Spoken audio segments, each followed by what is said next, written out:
that's built into it.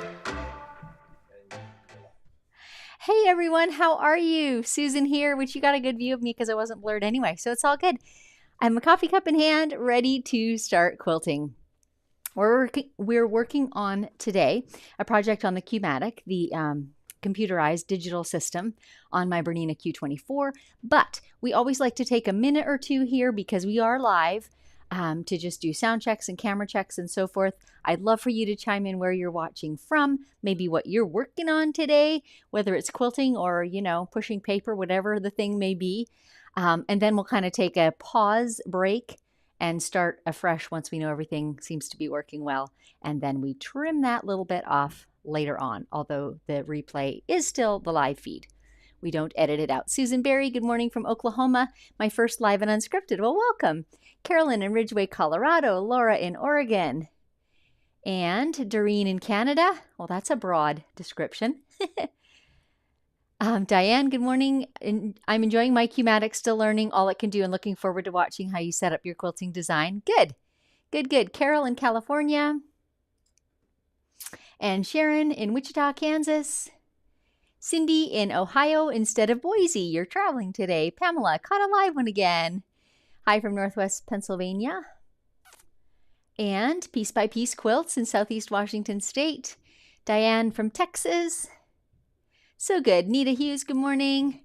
Frida, Susan, because of your videos, I'm in the process of ordering the Q-Matic for my Q24. I'm very excited. Well, good. I hope this episode is really helpful for you. Sherry, hello from Michigan. I'm going to skip a few because I'm getting... We're skipping ahead. Carol and a Q-Matic. No instruction, don't know how to use it. Well, I think today will be instructional for you. Beverly, while waiting for my flight out of LAX. Linda, beautiful day in Fort Scott, Kansas. Sandy, Northeast Iowa. And oh, look, that's Dave typing in, Mr. Producer. Helen, good morning from California. Oh, sorry. It's all good. People saying hi to each other. That's great. I love it. I love it. I mean, that's kind of what this is about, right? Gretchen in dreary Toledo. Most people are having sun today, but not Gretchen. Diane, hang in there, Dave. We're all rooting for you. Aren't we? Isn't that the truth? Me too. I'm standing here saying, you can do it. Hi, Judy from Northumberland, England. Shelley. Yeah, we love Pahrump. We love the name. So yours always gets posted on the screen because we just love that. Nancy in Eugene, Oregon.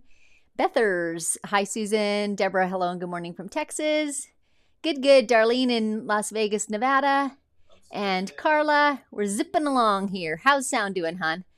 Carrie, just got my 20-inch machine a few weeks ago. So excited. Oh, good evening from Norway. Awesome. Yes, it is later in the day for you, isn't it? Well, I appreciate you tuning in. Nancy, getting my first quilt backing on my first long arm today. That's awesome. You're going to love it. Amanda, good morning from Missouri. Okay, how are we doing, hon? Sound is good? Okay, let me get a sip of coffee. Here's the scoop. We're just going to take a brief pause and I'm going to take a brief sip so that we've got a nice little stopping place. And then I'll basically start again without a hitch, okay? Hello, everyone, and welcome. I'm Susan of Stitched by Susan. Welcome to my studio. Today, we're working on a Q-Matic or digitized system on my BERNINA Q24, and that's what today's lesson is going to be about. But of course, other stuff like quilting designs and thread colors and all of that. So here's a brief introduction from my son, Will.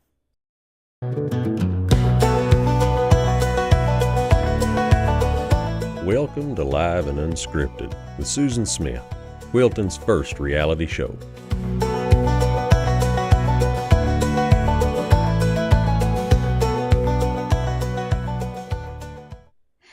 A huge thanks to our son Will for doing that. He does all these funny voices that do, not funny, but imitative voices that do all these intros at the beginning. So a few other thanks are in order before we dive fully in. My husband, Mr. Producer, is always behind the scenes on these shows. It is not a one-person production. It is definitely a two, and maybe we should have a third or fourth, I sometimes think. Anyway, Mr. Producer, my husband Dave, and also our good friend Dan, whose guitar music you will hear throughout these live and unscripted shows. A huge thanks to Dan for allowing us to use that. Okay, today's project is a quilt that belongs to my sister, and I'll show you the quilt in a little bit, so I won't give you lots of details about that now. But the quilting itself, I'm kind of about free motion quilting as a rule, but today is a bit out of the ordinary. I do have BERNINA's Q-Matic digitized, programmed system on my quilting machine, and I do use it from time to time. I actually really like how easy it is, and I found it not too difficult to learn.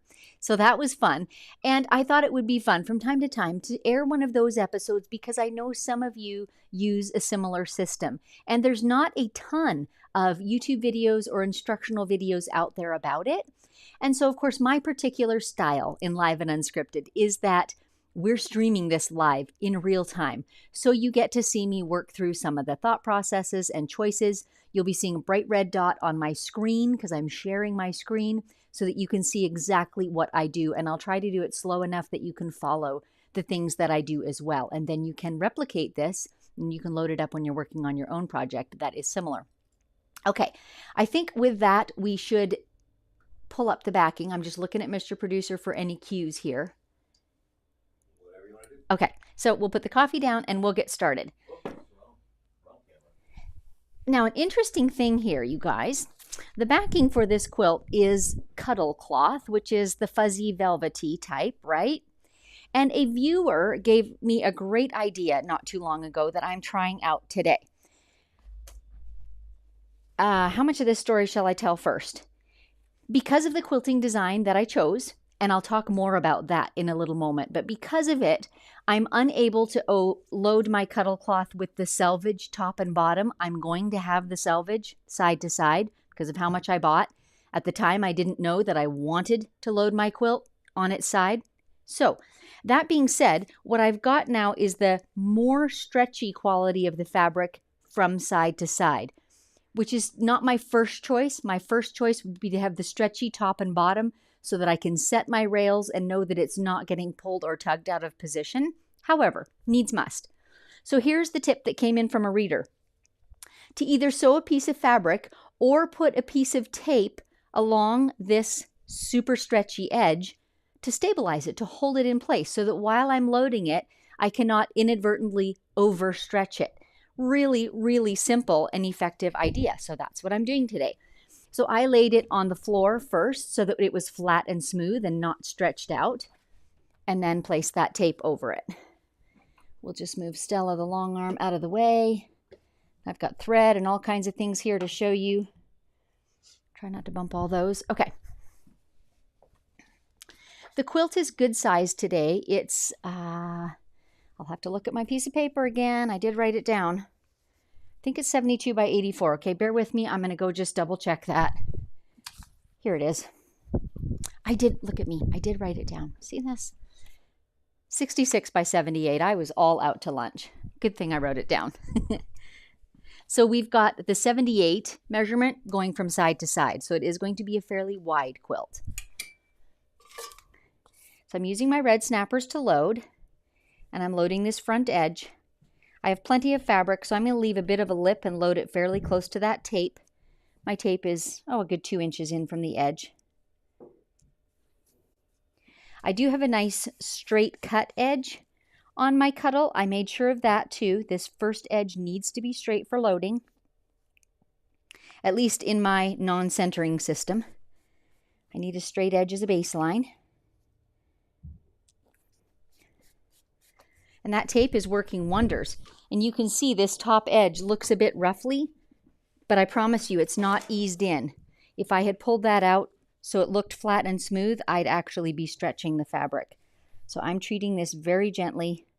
My tape is controlling it, and I'm taking good care not to stretch it. Whoever sent me in that tip about the tape, thank you. It's a gooder. One more use for blue painter's tape, I tell you. Someday I'll write a book about that. 101 ways to use blue tape in your quilting and crafting studio. I feel like that could be a bestseller.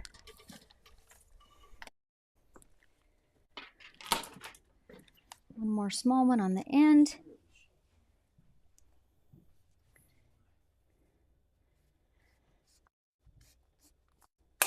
Okay, so that's our front end.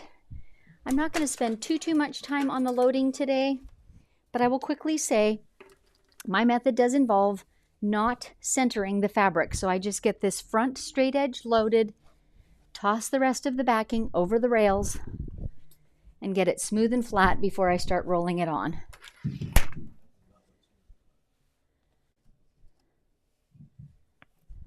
So I want to be sure that it's rolling on with the straight of grain, that it's not pulling toward either side. That's the key point here. And remember, I do have my selvages now on the sides. Are you able to get a fair-sized view of that? I think so. So I can see this looking at it too. This looks nice and unstretched, and that was my goal, right? I didn't want it to be pulled in any way. So that blue tape really did help to control that.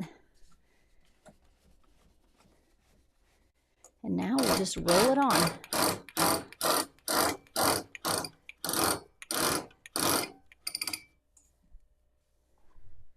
And I'm just watching to see that it keeps progressing straight. It's wanting to pull in just a little bit. So I gave it a little tug. I can see the selvage edge of the fabric on both ends, and I can see that that's rolling on straight now. That is key.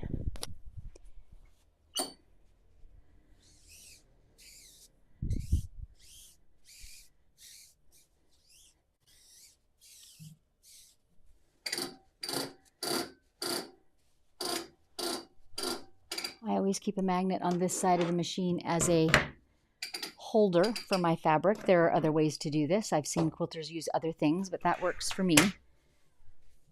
Because I don't want this, because it is quite heavy, I don't want it to sag on me, to all of a sudden slip out of position.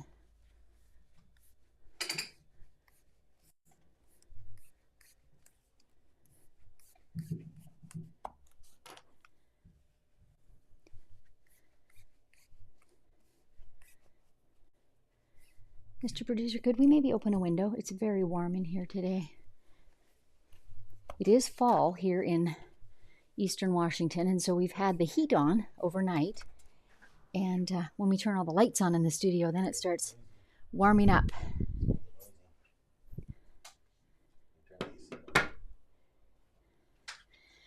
Sadly, we have a lot of traffic noise too, so maybe even just turn the heat off so that it doesn't run at all while we're working. Yeah, we do live on a heavily trafficked street, so open windows is not ideal. There we go. Look at that, you guys. I'm really happy with that. First try, it is nice and smooth.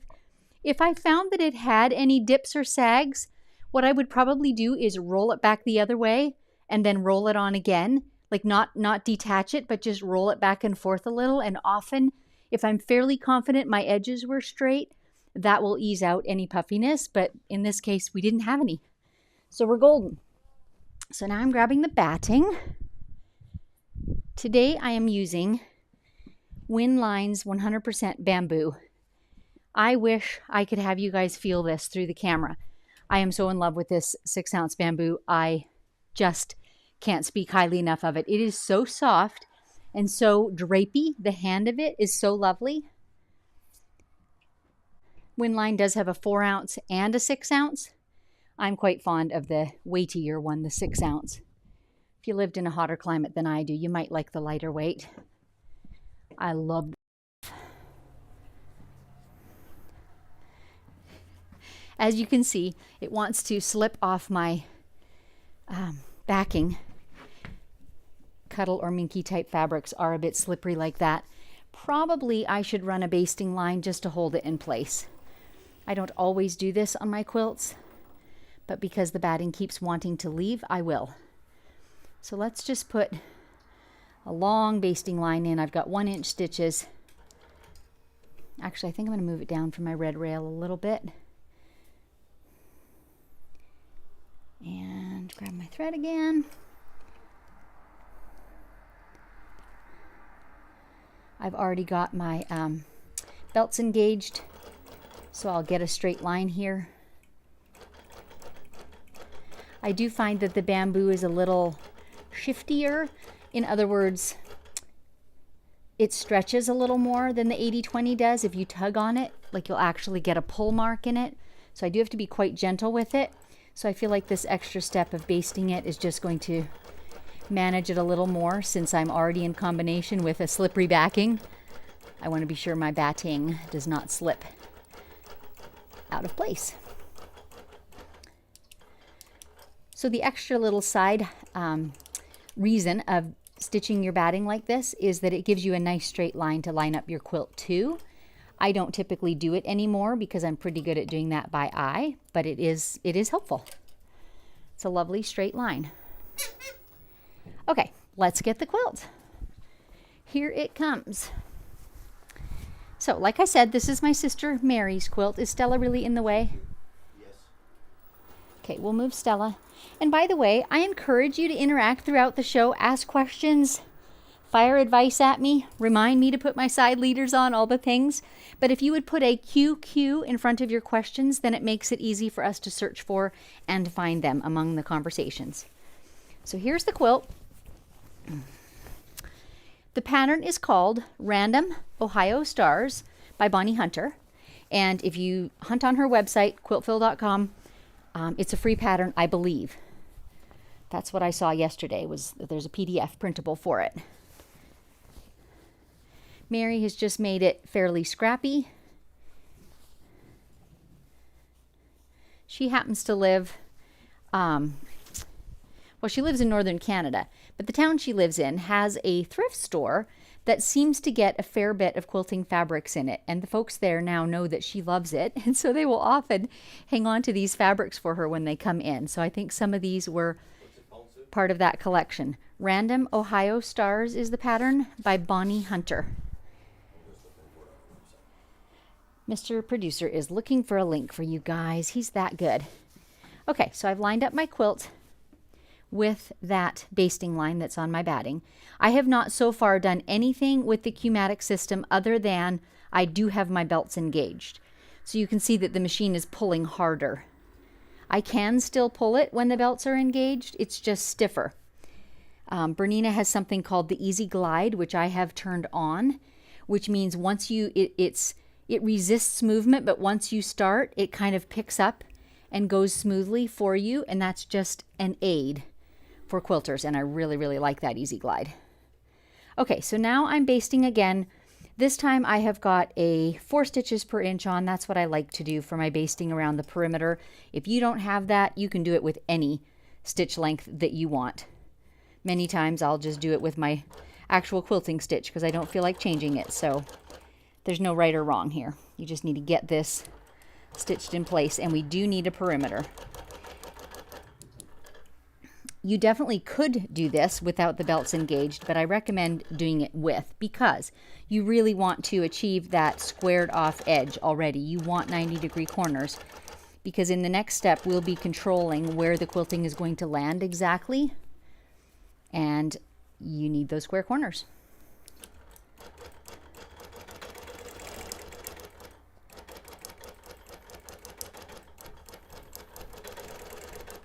I tend to baste fairly slowly because I like to adjust my fabric as I go. My machine is wanting to pick up with that Easy Glide and run away, but I'm keeping it slowed down. If there were any fullness, this would be the time that I'd be easing that in.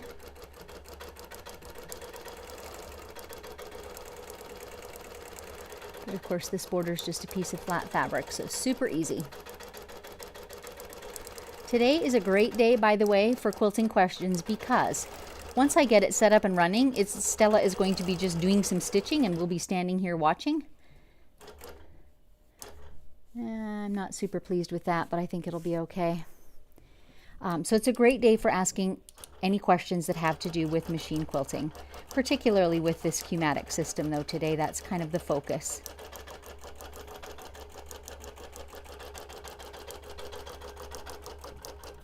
I mentioned earlier, I am by preference a free motion quilter, meaning I love to just guide the quilting by doodling, grasping the handlebars and doodling.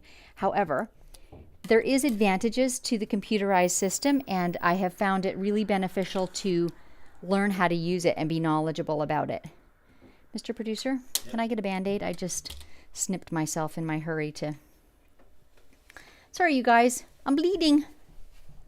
First off a tissue, because they're right there. Dave, first off a tissue.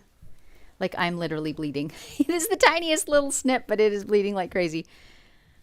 And I don't want to get it on the quilt at all.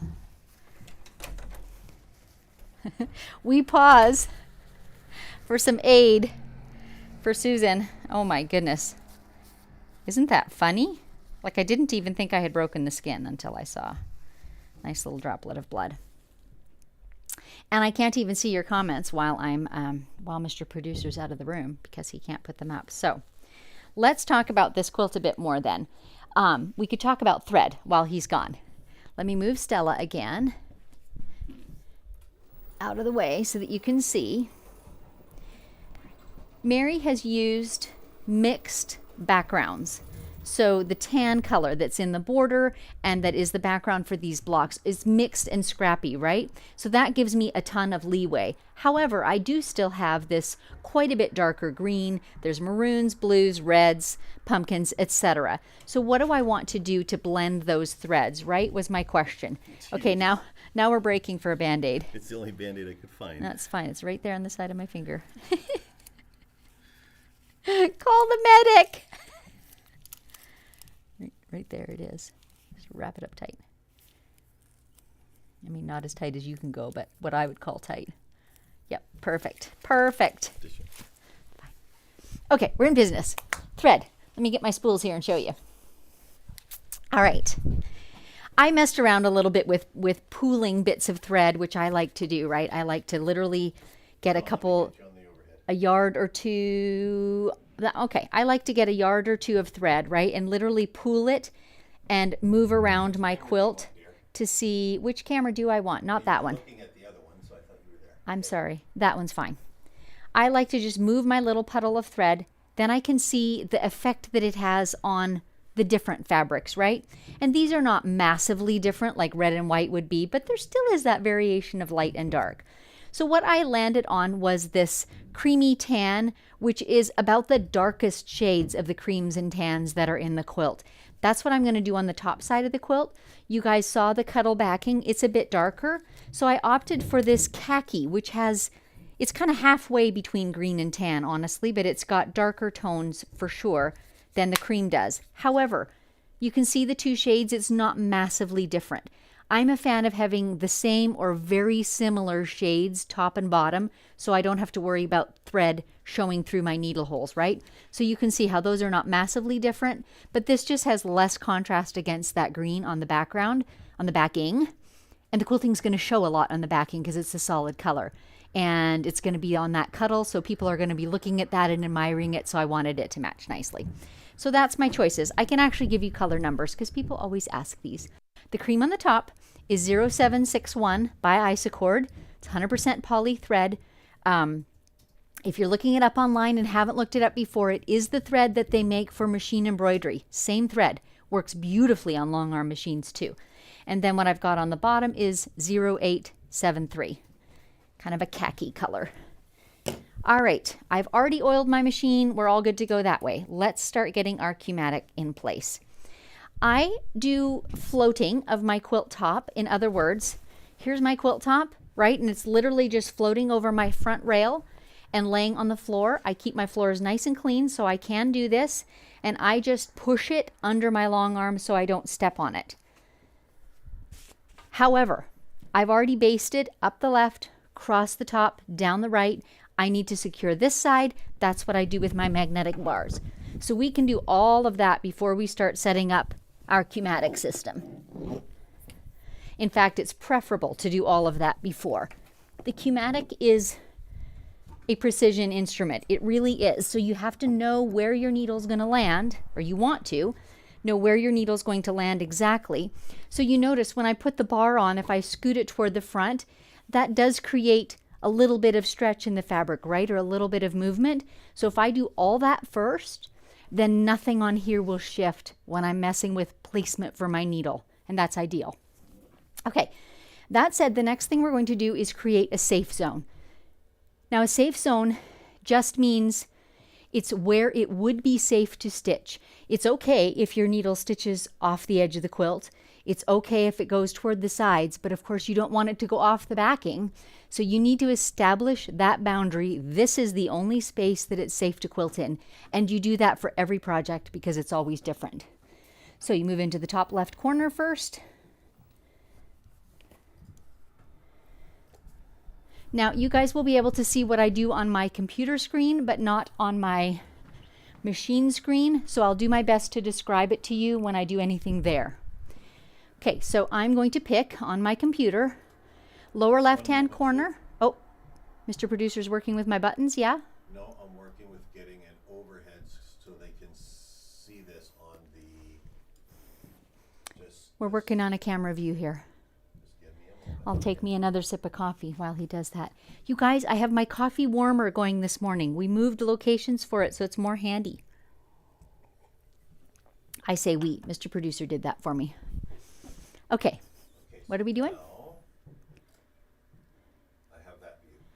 So it shows it So now you're seeing my monitor, is that right? Yes, and an Oh, over. perfect, perfect, perfect. I can see that. Okay, Mom and Pop are watching. so my lower left-hand corner of my screen, you'll see this. Boop, see the big red dot? That is my safe zone marker. So now I've moved the machine, and on the machine head, it's asking me to press set for the top left-hand corner. I do that, and now it's asking me to move my machine to the lower right corner and press set again, and that rectangle that I've created will be the safe zone. It extrapolates a rectangle from those 2 points. It's a beautiful thing. So again, I'm moving to the far right of where it's safe for my machine to stitch. You can just about see my hand there. I'm moving to my front rail and then backing off about 1 inch because I don't want it to bump that front rail, right? So I don't want it to stitch that close. This is important because this establishes how far you're able to stitch. So I'm going to fill up my whole quilt area, right, with my design and my repeats, but my machine is going to know it will not accept being told to stitch further forward than that safe zone. That's important. That's what I want. So safe zone is established. When I start adding patterns into the screen, it is going to drop them wherever my needle is. It's going to attach them to my needle. So says the book. So using that phraseology, I want to have my needle, I like to have my needle in the top left corner so that that's where my pattern starts appearing.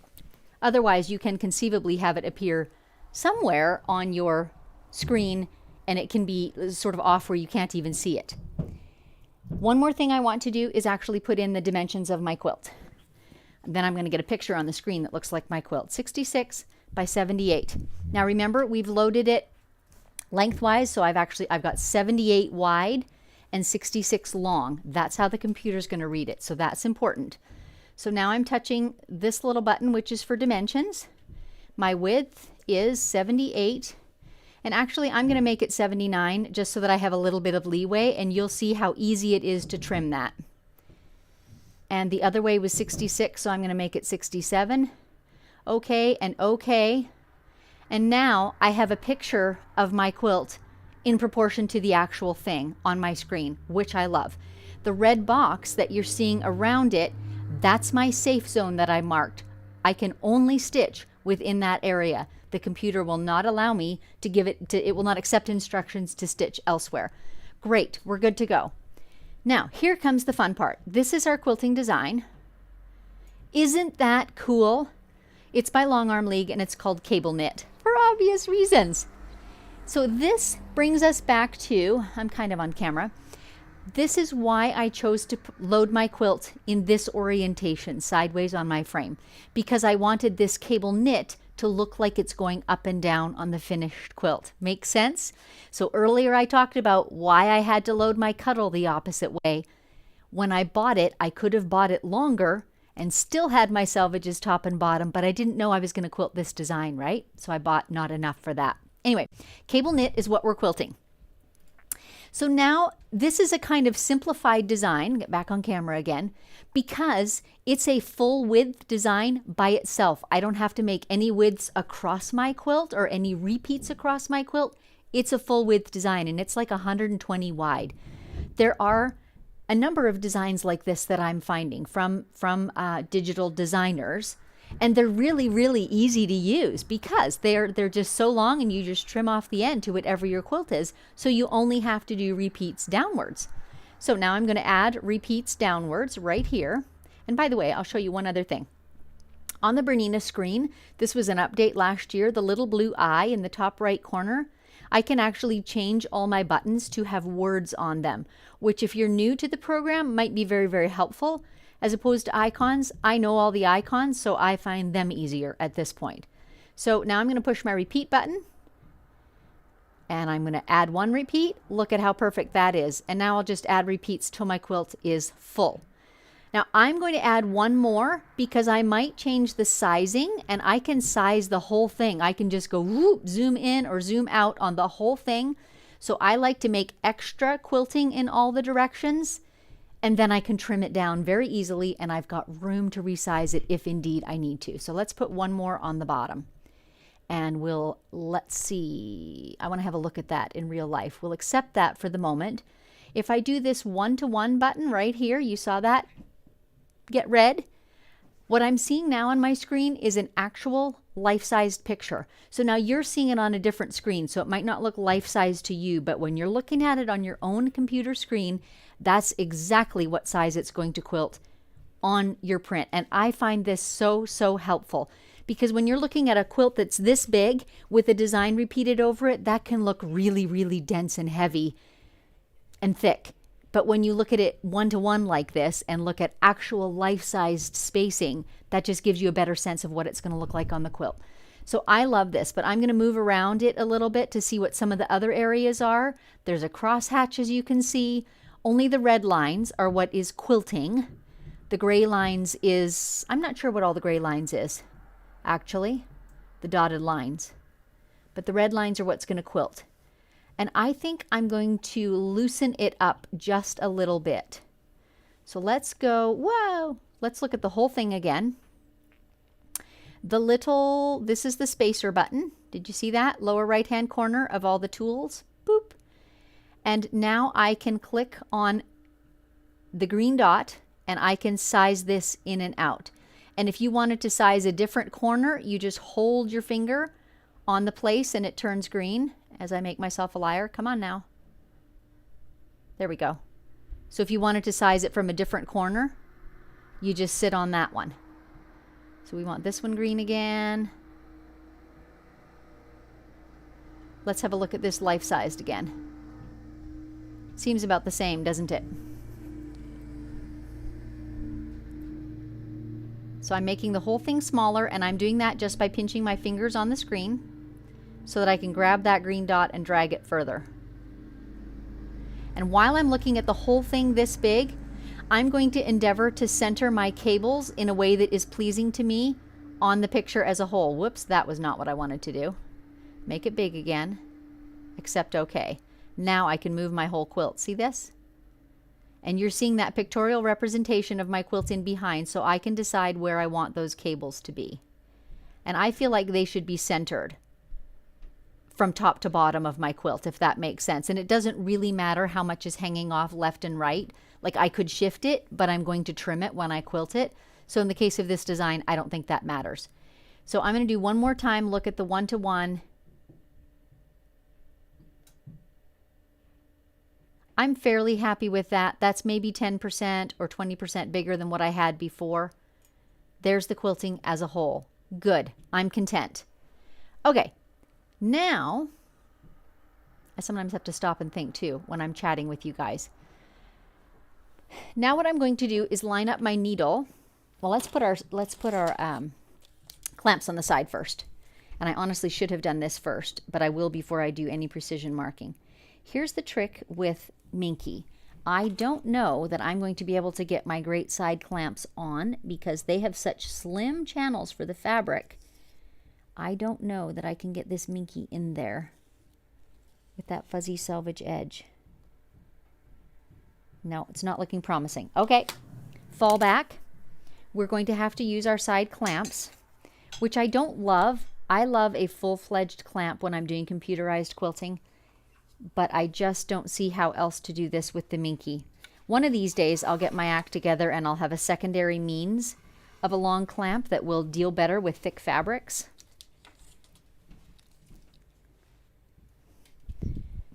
But for today's purposes, this is what I've got. This is not a quilting design that is highly intricate in terms of lining up. And so I don't think it's going to be an issue. The reason why I love the full long clamps that provide that even tension on the whole quilt is that when you're doing computerized quilting, inevitably, as you start stitching, it wants to pull in a little bit. The bigger the quilt, the more that is exaggerated. And so you need that full clampage to keep that pulled out flat while it's quilting. So these now that I'm putting on, can you see it at this end? I've got these single clips, right? So there's a bit of tension right here and tension right here, but not consistent tension. However, like I said, today's design is not hyper intricate in terms of lining up, so I think it's going to be okay. All right, that said, now we're getting to the fun parts. Now I am going to line up my needle right where I want the stitching to begin. So both horizontally and vertically. So I'm in that top corner. And I'm going to talk about this one for a smidge of a minute, actually. When I baste within a 1/4 inch of the edge of my quilt because I don't want to have to take that basting out. The binding covers that edge all in and makes it nice and neat. Great. What I like to do then when I'm doing Q-Matic or digital type quilting is to make my quilting just extend over that basting line, but not extend over the fabric if I can help it. This is my thinking and it's my personal preference. I don't love the idea of just quilting off on all the edges and then cutting all those quilted lines. I feel like there's risk of those stitches coming undone. I feel like I have to stitch with a finer stitch length. I just don't like the idea of cutting every quilting line on the border, the edge of the quilt. I know a lot of quilters do, so that no commentary on that. This is my preference. So that's what I'm aiming for, is keeping my quilting just outside that basting line, but within the fabric edge of my quilt top. That's my goal. So my needle then is just outside my basting line to the left and just outside it to the right, and I've picked that point. That's going to be my upper left point. Now I head over to my screen and I pick the little scissors, which is the trim tool, and I 100% prefer to trim at the sew head. So I will click on that. What that means is my machine and my needle is where I'm specifying where that line is. I can also do it on the screen, but on the screen I'm dependent on that picture being exactly aligned with what's actually here. And in my experience, it often isn't. And even a 1/4 inch will make a big difference with my style of wanting to know where the quilting ends, right? So it's most foolproof to do it at the screen head, at the sew head then, because where my needle is, that's where my placement is. And I can see where my needle is, right? So that works for me. So I've chosen sew head. I'm actually going to back up because my next choice on the method is selected design or entire quilt. And at the moment, I've got the whole quilt is the selected design. So let's just back out of here for a second, okay? Because I forgot this step. And we're going to unlink these rows like this, the unlink button. Did you see that? So what that has done now, you can see the start stitches at the left with the green dots and the end stitches at the right. Each row is now independent. That's actually what I want. So let's go back to our trim tool now. We'll pick a design. Do you see how just one is highlighted? And there's not going to be much of it on this quilt. But you know what? I'm looking at this now and I feel like I shifted my design because look at my quilt picture and the cables are not centered. Let's back up a little. Good learning lesson for us. Let's link these designs again. Link, link, link, link, link. So now when they're all linked together, I can shift this whole thing. And don't worry about those funky thread stitches in there. They're going to leave when we unlink them, the angled lines. So I want my cables basically from side to side of my quilt to be centered. Or in the picture, it's top to bottom of my quilt, right? So let's go back to unlink them now. Now my cables are still in the center. Great. Choose that top design. That's the one we're going to trim, and only that one. Again, because I like to be in control of where the edge of the stitching falls, I like to trim with each pass that I'm doing. So I could trim the entire quilt. I'll show you what that looks like just for cuz.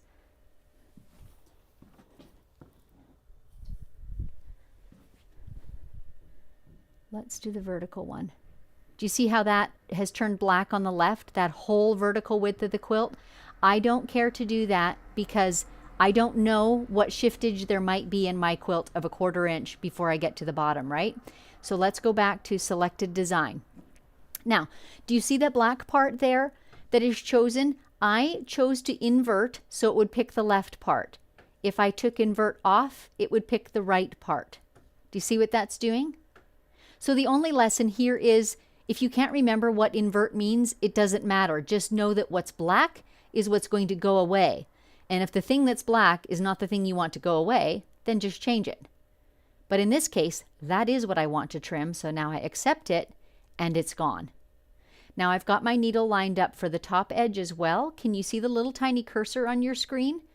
And can you see that it's not exactly in the picture of my quilt, the outline of my quilt? This is what I meant when I said often my needle is not exactly as the picture is represented on the screen. So I prefer to use my needle for alignment in all cases. This is why. So I'm going to do it at my sew head. It's going to be a horizontal line. I'm going to leave that on, and I happen to know that to get the top, I want to invert it. And now I walk back to my machine head and I push set, and it will choose the black. So remember, our invert swaps out what it trims. If I press invert, what's inside the quilt is what's going to get trimmed. So I know that's not what I want. Press invert again, and that top is what's going to get trimmed. Perfect. That's where it's going to start stitching at the top. Now I'm going to pull Stella all the way to the right hand side and do a trim there.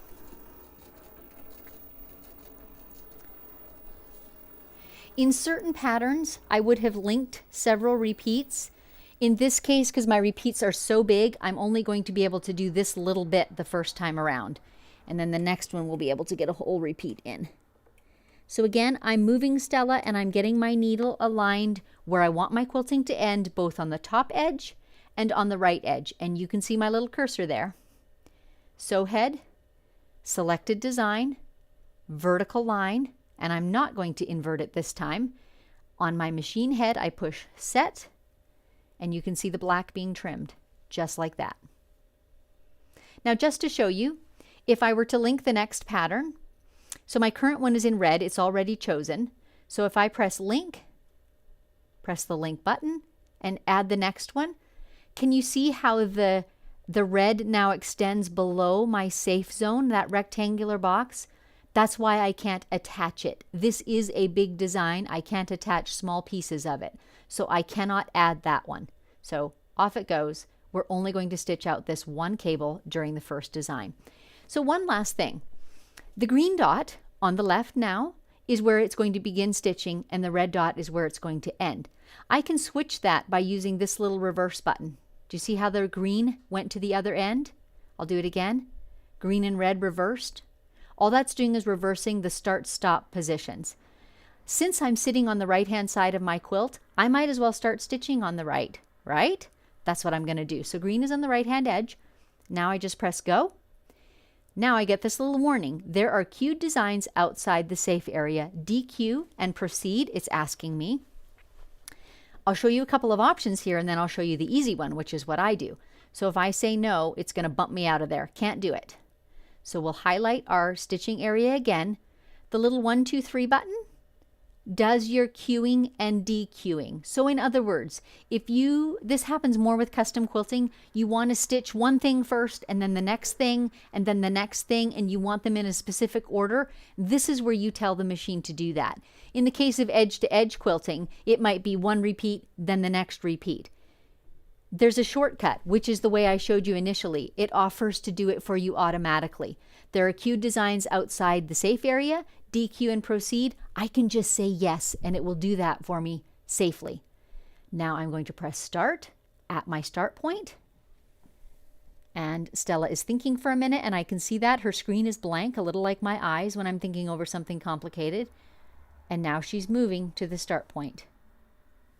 So now on my screen, I get the option to pull up the bobbin thread, both on my monitor and on my machine screen. I tend to do it on my monitor because I'm standing there.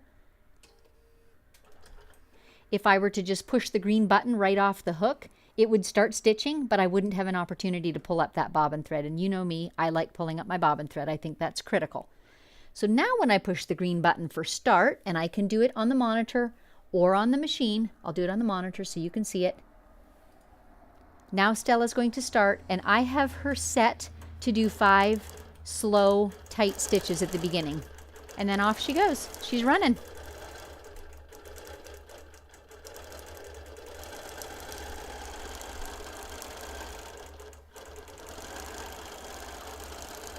Now because I'm not holding the handlebars, I expect you're going to get a bit more vibration today. Maybe I'll slow it down just so that that lessens. So this is true on the Bernina. Did you guys see me do that? I don't think that shows up with the red button. Oh yeah, it does.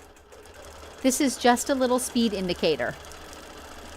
And even if I run it right at the top, that is within my machine's safe zone. So if I was doing this not on camera, this is a nice smooth design, I'd be running it right at the top. Right? That's as fast as she'll go. But of course it's going to vibrate like crazy. Okay, let's let Stella stitch. I'll get my coffee. We'll talk.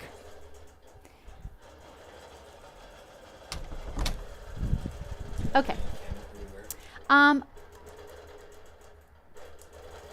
Shall we put me back on camera?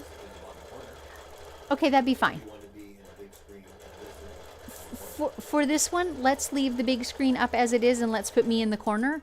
Later on, I'll maybe not show you so much of the stitching, but it might be fun for you to see how it shows you where the cursor is and where it's moving. Mr. Producer's just messing around with what camera's on right here.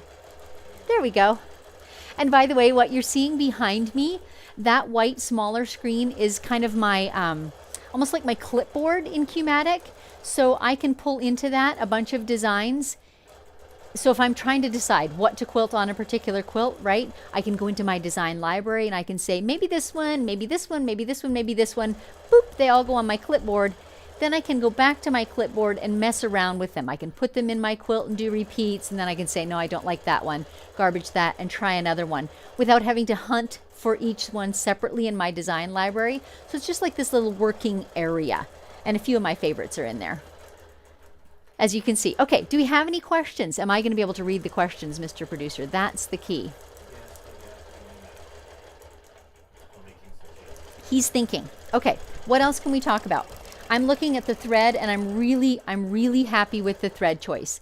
So this first cable is all in the green border, and so it's feeling, the thread is showing up a bit on that because it's lighter, but I think overall it's going to show up reasonably well across all the fabrics in this quilt.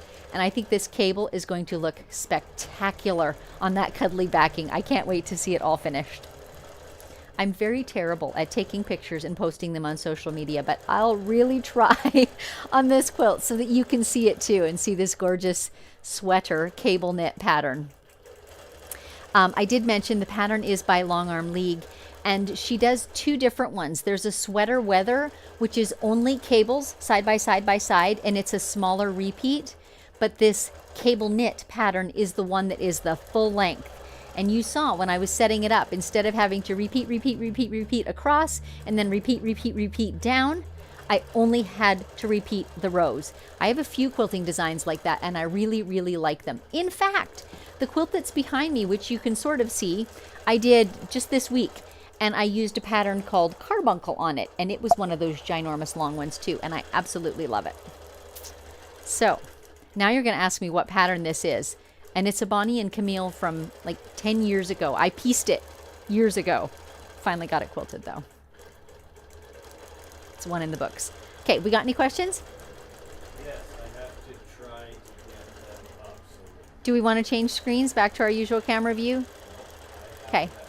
I just won't be able to read them if they're in my tiny screen is all. We're getting there. The old eyes just don't do that like they used to.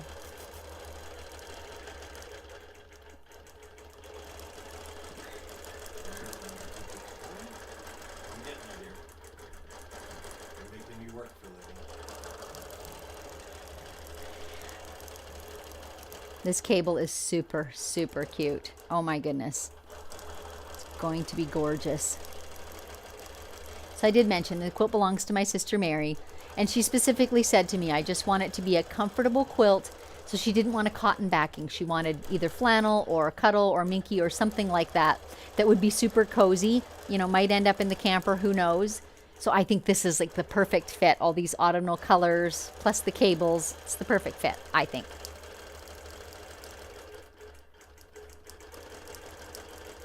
So I'm a bit curious. You guys are not seeing a close-up camera. It's not quilting right to the top edge. And on my screen, it looks like there are 2 lines that should quilt above it. And it seems unlikely that it would go back up there and quilt them. So we might be learning together. Like I might have to figure out how to put those 2 lines above there.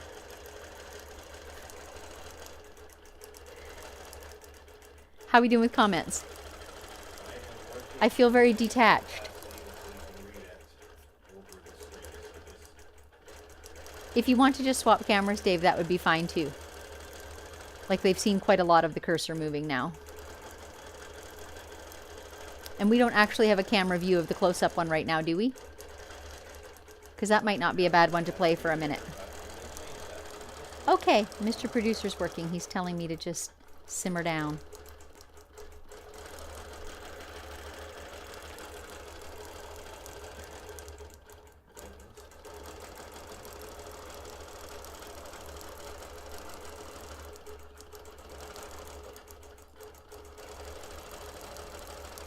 So what you're seeing on the screen now is the cursor moving along the green area. The green area is my pattern, and the cursor is literally where it is stitching in that pattern.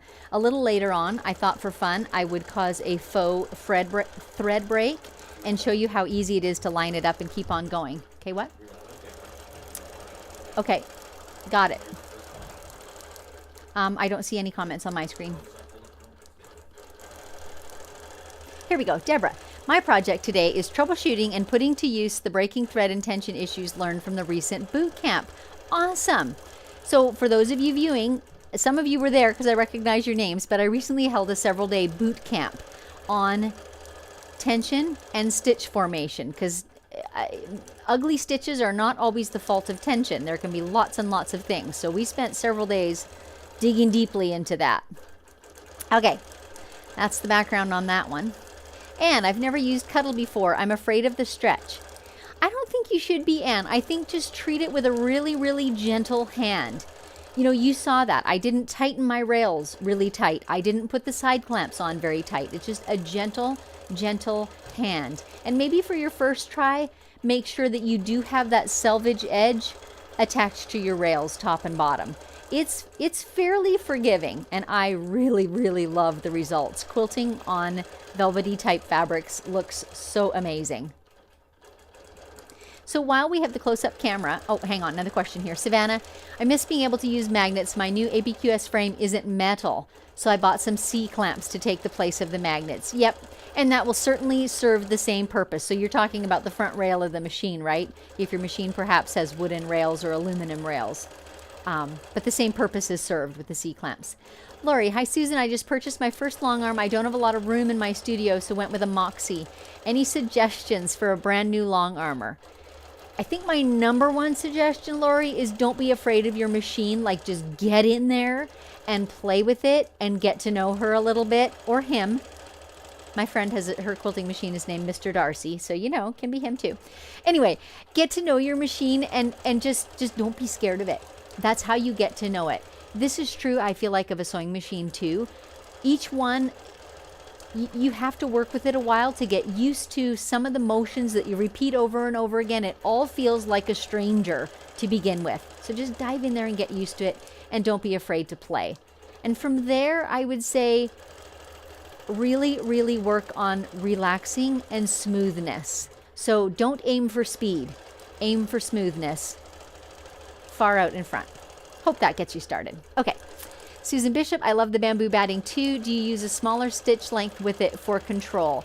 I haven't found that to be true, honestly, Susan. It's more a big picture thing. Like when I'm pulling a bunch off my roll, for example, it will literally stretch where my hand is pulling. So instead, I unroll the roll instead of just pulling on that loose end, if that makes sense. I just find it has a bit more give in that way, but it's not tiny and incremental. It's just, it's big picture. And I know the bamboo wears really well. I've seen quilts made with it purposely washed until the fabric was deteriorating, and the bamboo batting was still intact. So I know it holds up well. Carolyn, can you show the end of the frame so we can see how the front bars are placed? My dealer only installed the top bar on the front side. Oh, that's a problem. Dave and I are trying to think back, because once upon a time I did a little shorty episode with just my camera on a tripod at the edge of the machine. Because I don't have a way today, because I don't have a camera there easily. Stella is done stitching, but I want to say a couple more things before we go on. Something else that I find super helpful when doing any kind of digital work, and I'm really only familiar with the Q-Matic, but this will hold true regardless of brand. A spoon foot is super, super helpful. And right here, you're seeing why. There's this little lip here of fabric, right, at the edge of my quilt. If you have a tiny little foot on your machine, it's apt to catch that. It'll go over it and stitch back and catch it and stitch it down. But a rounded foot will resolve all that difficulty. Okay, and you guys can also see from here that it did not stitch this upper edge. That's fine, Dave. Well, then you can see it again there. I do not have anything in this upper edge, and I'm not going to be satisfied with that. However, what I'm going to do is proceed on with my quilting design down the quilt and see what it looks like down here, and either figure out how to put a partial computerized design up there, or because the next thing up is straight lines, I may go back and just put it in with a ruler or with my channel lock. But if I know what it should look like, that will give me an idea what to put up there. So that's my... You're seeing me making decisions on the fly. That's how it looks. So now we're going to end our thread. And I know we're not very far down in the quilt, but I did explain this repeat is super wide. So this cable belongs to an upper repeat, which I trimmed off. And now we're going to have to advance the quilt a little bit in order to do our next repeat. So that involves moving everything off, all the clamps and apparatus from the front and sides. We don't actually have to move very far, just a couple of inches. I'm just going to zoom in on my screen. So I think I know what happened. I think those two lines actually belong, they can't have belonged to an earlier design. I really don't understand why those two lines didn't print. Hang on, you guys.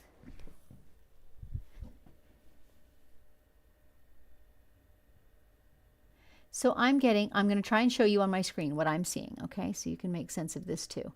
Let's make it bigger. And by the way, I can make it bigger just by like zooming on your phone, just with my 2 fingers on the screen. That's what I'm doing, and you can't see that because it doesn't create a red button. Okay, see those 2 lines at the top? The red stop line is at the end of one. So I'm not fully sure why my machine stopped where it did. It should have done those 2 lines. So watch this. Because I haven't rolled anything, I'm going to put my little clamps back on and see if I can make it start again. So this is the kind of thing that you do when you have a thread break. You are able to move I'll move my cursor, right, just by moving my machine. Okay, and where my machine is, it's reading that where that cursor is, that's where my needle is. And I'm going to get it really close to that stitching line where I want it to begin, like that. And now I'm going to say start stitching. Let's see if I can get it to happen at closest point on design. So I want to move it to the left a little bit. Let's see, you guys. It should offer to start stitching right there at that line. Stella is thinking. She's got that blank look on her screen again. Look at that. Look at that. So I'm not sure why it paused. I think what it wanted me to do was reposition. I think I probably didn't link them quite right. And I didn't stop and read the full screen. So it's on me.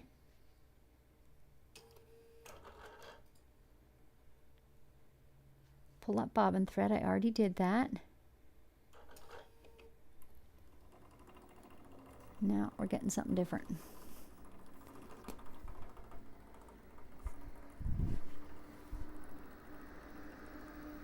I'm just going to see what she's offering to do here. And I'm poised with my finger over the pause button in case it's not the thing that I want.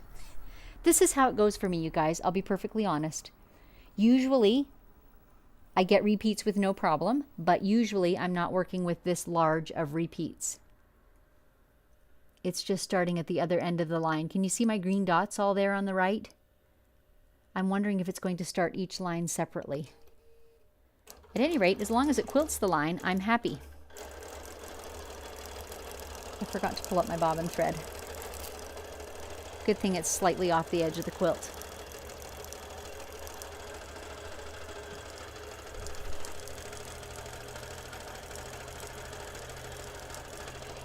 We're going to see what we shall see. We can all be surprised together. But that is what I wanted. I want those 2 lines at the top. That's perfect. And actually, sort of without trying, that cable is really nicely centered in the border for one whole cable to show really pretty on that green fabric. The next cable is going to go over the tan colored part. But I quite like that green one. That is super pretty. Okay, so a couple things are coming into play today, and I'll give you kind of a breakdown of what's coming, because this is not going to be a super long episode, because essentially it's going to be rinse and repeat. So I'm going to do an advance for you, get the next repeat started, show you how I trim it up. I'm also going to show you how I would trim the bottom edge of the quilt. So this is a pretty big one. I'm not going to get it all done in this sitting, but I'll show you how easy it is to trim wherever the bottom of your quilt is on that screen.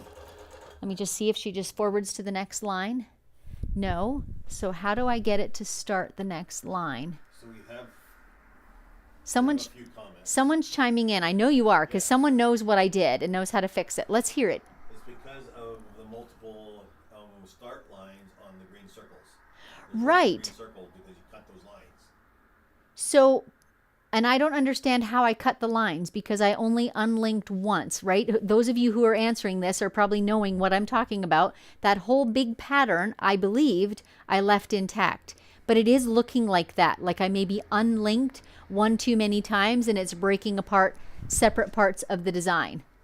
So what I'm going to do then, it's so tiny, it's hard to shift those green lines, but I'm going to go ahead and stop the stitching here and start the next one from the other end again. And Stella is a really, really good girl. She stitches quite nicely, generally, both left to right and right to left. So I generally don't have to worry about that. As you saw, she just did a really long line right to left, and she stitches quite happily that way. So I'm going to make my screen bigger. No, that's not right though, because my next start line, there isn't a start line on the next one. There isn't a green dot. How interesting is that? You guys can see my screen. There's no green dot on either end of the next line. Okay, I'm not going to spend a ton of time on this. I'll either figure out how to add it in later, how to restart for just that one line, or I will do it with a ruler. Either way will be effective because it is just a straight line design. But I want to show you guys how to do in advance. I have to throw this on before you go on. Here comes a comment. I'd have weenied out and just turned on channel locks to make those straight lines. And honestly, I might, Savannah, except also I am still learning the intricacies of the Q-Matic. Like I do pretty straight and pretty ordinary edge-to-edge quilts. So every time something like this happens, I learn a little bit more about, oh, the linking or the attaching or the grouping, you know, and what those different features do and how I can use them to my advantage. So it's a way to learn. Like I've said many times in the past, I'm the only person that's silly enough to do my learning on camera with all of you watching, but that's life. Okay, let's look at our quilt back big picture again, right? Because I need to see where my safe zone is. I can't fit a whole new design in it. This is the next design I'm going to quilt, right? That whole line, and it doesn't all fit in my safe zone. So I've got to advance my quilt enough that those cables will fit in. I'm just going to move Stella off a little bit.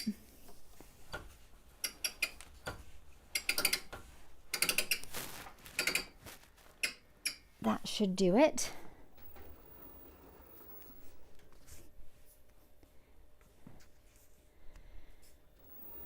Ordinarily, it's going to be bigger passes, and I would baste this edge. I don't need much basting, but I think I will just to be on the safe side. So I'm just going to my right edge here, continuing my basting line on. By the way, can we see a close-up screen for just a sec? I've got a tip to show you guys. There you go. Okay, pretend like my bobbin thread's not there. Okay, if I take a stitch with my bobbin thread and I want my needle to stay in the same place, I just grab my top thread and sweep it under. And do you see how it's grabbing the bobbin thread and pulls it up for me? I do that so much when I'm doing my digital quilting that now I've started getting into the habit of doing that with my regular quilting too, that I don't move the whole needle apparatus every time I want to pull up a thread. I still do at the end because I want to pull a tail of bobbin thread. So I still do that whole movie shifty thing at the end. These are little things that change over time, your little tiny habits. I'm not sure if you can see in the big camera, I've actually got my quilt hanging a little looser than I typically do when I've got a cotton backing. To the person who was asking, I think it was Anne, who was saying she's nervous about using minky or Cuddle type backings, this is the key. Like, only have your quilt pulled tight enough to hold it smooth when your quilting is taking place. You don't want any actual tension on it. And you should be good to go.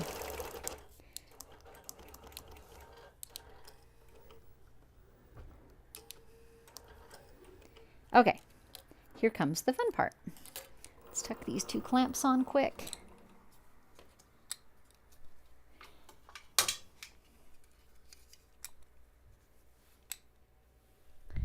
Lining up is so easy on the Q-Matic system. Maybe it is on others too. This is just the one that I know. Let's put our front clamps on before we do this. Our front magnets, I mean. So I've got front magnets, side clamps, all in place. I'm not going to shift a thing. Once I do this next lineup procedure, I don't want to move a thing. I don't want to do another ratchet of my rollers, anything like that.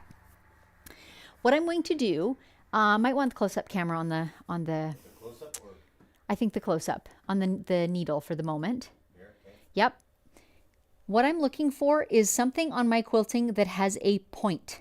And in this case, it's the intersection of that cable. And if you had a laser light on your machine, you could just hit it with your laser light, but I don't. So I'm literally going to lower my needle to hit it.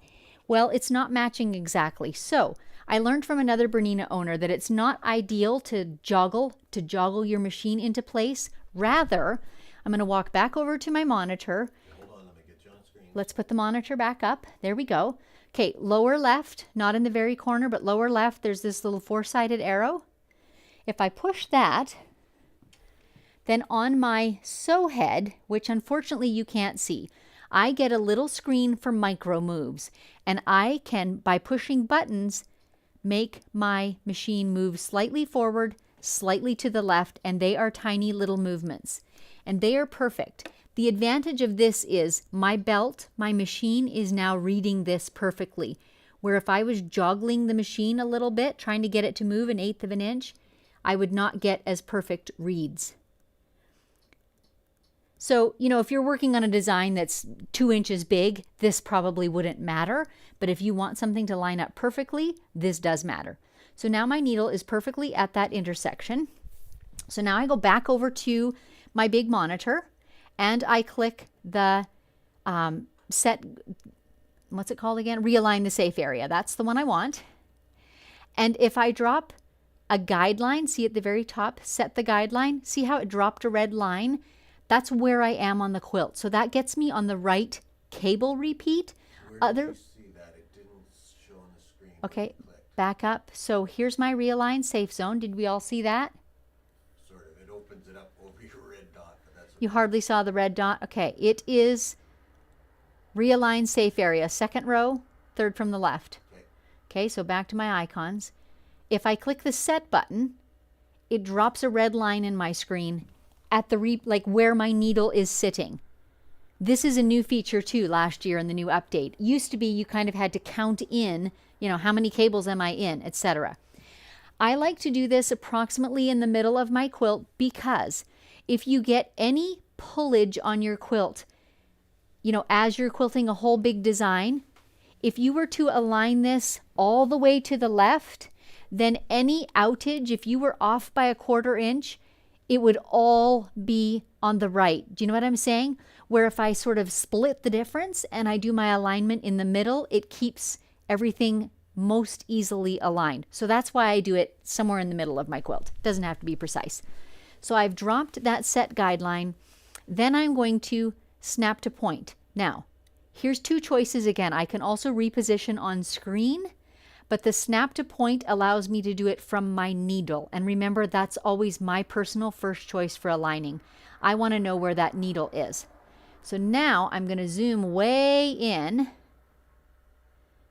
And usually what I just stitched would be grayed out, but because I was messing with the order I was stitching things, it's not. But I just stitched this first cable at the top, right?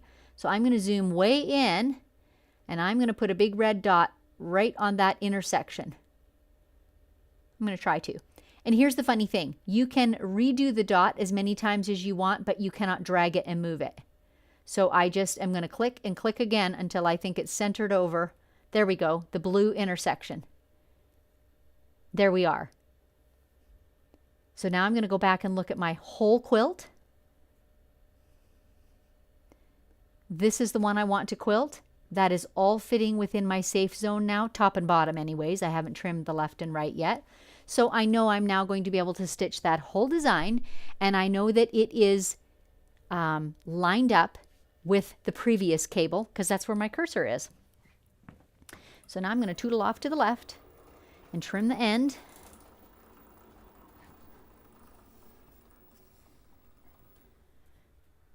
So again, I'm aligning my needle just outside of my basting line, just inside of my fabric edge. You can see the cursor on the screen. I can make it a little bigger so you can see it a little better. And it's in from where the last one was. So all I'm doing is I'm honestly tugging a little bit on the portion that I've quilted because we're seeing it wanting to pull in, right? So I'm tugging a little on that, and when I do the next advance, I'll show you another trick on that when we've got a quilt roll going on. Let's see where we're at now. That's better. So trim, sew head, vertical, invert, and then I walk to my machine to click set. And you can see the black, that's what's going to get trimmed off. If I had forgotten to invert it, I'd be seeing my black in the quilt. I don't want to do that, right? What's black is going to get trimmed. Boop. Just like that. And again, I could do this for the entire quilt. I could do a trim line. I prefer to do it for each pass so that I'm in control of if I need to make it a little bit longer, you know? I just get better results with doing it in each pass. And now we're on the right-hand side. Trim, sew head, vertical. Don't need to invert. There's the black. Gone. And we can mess around with where this is on the screen, but it doesn't really matter. Let's see. The green light is at the green circle is at the left. Can you see that? Way over there on the left. I want to make it on the right because that's where I am. So my red design is the one I'm working on. If I click, reverse that. Now we see something. Look at where the green circle is now. Can you see it on the right? But it's lower down. I don't want to do that. I've just learned from experience. That's just asking for trouble. Because if you didn't get something aligned right, you wouldn't know till the whole thing was quilted in. So I'm going to reverse again. Now my green is top left of this design. That's what we're going to start with. Now I could just push the start button and the belts would take my machine all the way over there, but it's faster to just get my machine in within shouting distance before that happens.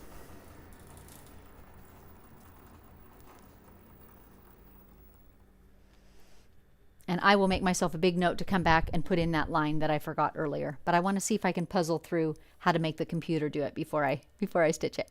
Okay, now we're pushing start. Remember, there are queued designs, DQ and proceed.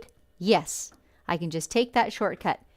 Oh, okay. You guys see this? Look what's happening on my screen. So I did unlink too many things. Now here's a question. Does any of you know a fast way to relink them? I know a way. So there's my problem. We now know what happened. That's great. We probably have to make it big enough, let's see, that I can see all these individual lines like this, a little bit bigger.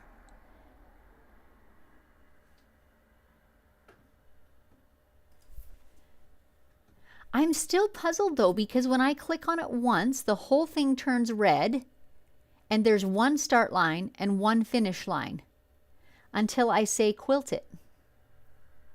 We're just going to look at that again, and now it breaks all apart, and I don't understand why that is. Does anyone know? So I'm going to stop that. I'm trying to figure out how I could link, because nothing appears to be unlinked, right? Group, nope, I don't want to group it. No, they're still all unlinked. So it's wanting to do every line separately. Huh. Does anyone have a bright idea? I am all ears. So I'm going to pick one way, and I'm going to get this started. Well, no, that doesn't work either. I'm thinking to myself, if I look at all these points, I could take all these single lines in here, and I could invert the starting and ending points, but I can't from within the stitching portion of the program, which is where I am now. And when I go out of that stitching portion, they all appear to be linked. Okay, I have to throw this up here. Okay, hopefully solutions are coming, you guys. No? Janice, I'm computer savvy, but this feels like too much work. I will stick to free motion quilting. You know, Janice, that is one of the reasons I have stuck to it all these years. But this is one I have not run up against before, because they appear to be linked until I tell it to start stitching. Anyway, we're going to start stitching the cable, and we're going to go from there.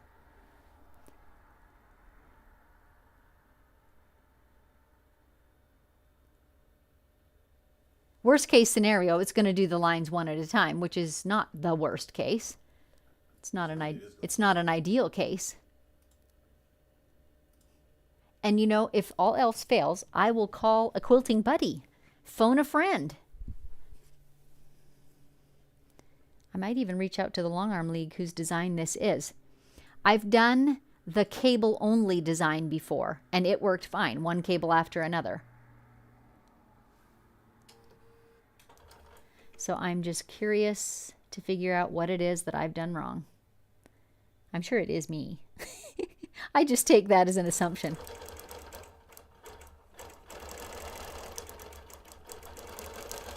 Perfect. The cables are right next to each other. No, I'm making it pause. The machine is currently paused. Oh, got it. I see what it's doing. I thought it was stitching cross-hatching, and I was going to get all worried. But it's not. It's doing the tiny center of that cable. There we go. Beautiful. Look how nicely my cables are lining up. Can we? Yeah, we're looking at that on the camera. Awesome. Well, we've got that part figured out. Kristen's saying that the designs are grouped, not linked. But someone viewing is saying the designs are grouped and not linked. But my question is, when I go to choose a design to link it, it picks the whole thing, all the rows. Then Roxanne is asking that hit the 1, 2, 3 button and choose the Q to see if the whole design is queued. Okay, I will do that when the cables are done. Someone is suggesting to queue them all. So we'll give that a whirl.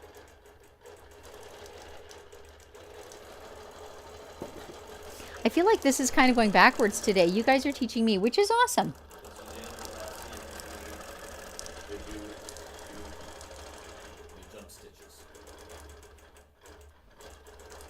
Suzanne is asking, do I need jump stitches? Well, I know what things you're referring to. I know about the queuing. I know about the jump stitches. I know about linking and grouping. The conundrum for me is when I come in here to stitch it, as you see, every part of the design is broken apart. but when I'm in any other window and I click on the design, it's all read together with one click. So it appears to be linked already. Like, I did think of that. I thought to myself, oh, I need to go link all those separate components, but they don't show up separately. That's my conundrum. Okay, here, some comments are going to come up because you know what? Someone else may be watching this too. Nita, if it stitches out the next design with the lines, then it has to do with linking at the beginning. Okay, we'll see what it does, but I'm going to say it does not stitch out the lines because that's what happened on that first one, right? It didn't just proceed and stitch those lines. Kristen thinks they're grouped, not linked. We talked about that one before. I don't know.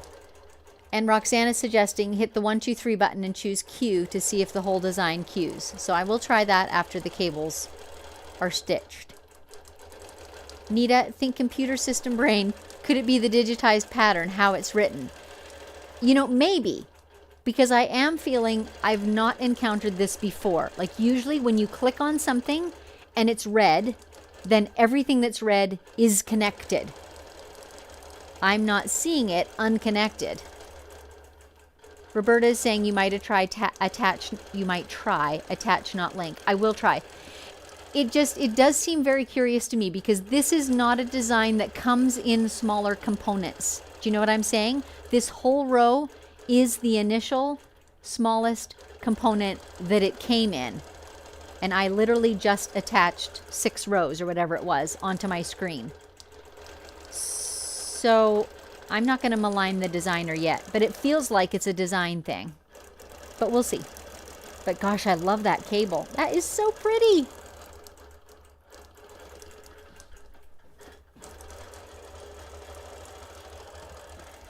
Okay, while that happens, let's talk about some other things, just for cuz.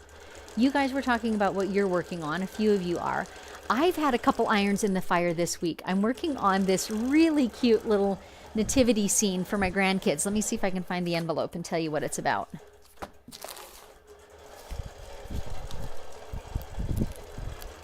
you want to throw me up on the big camera, Dave? Are they bored of watching the machine?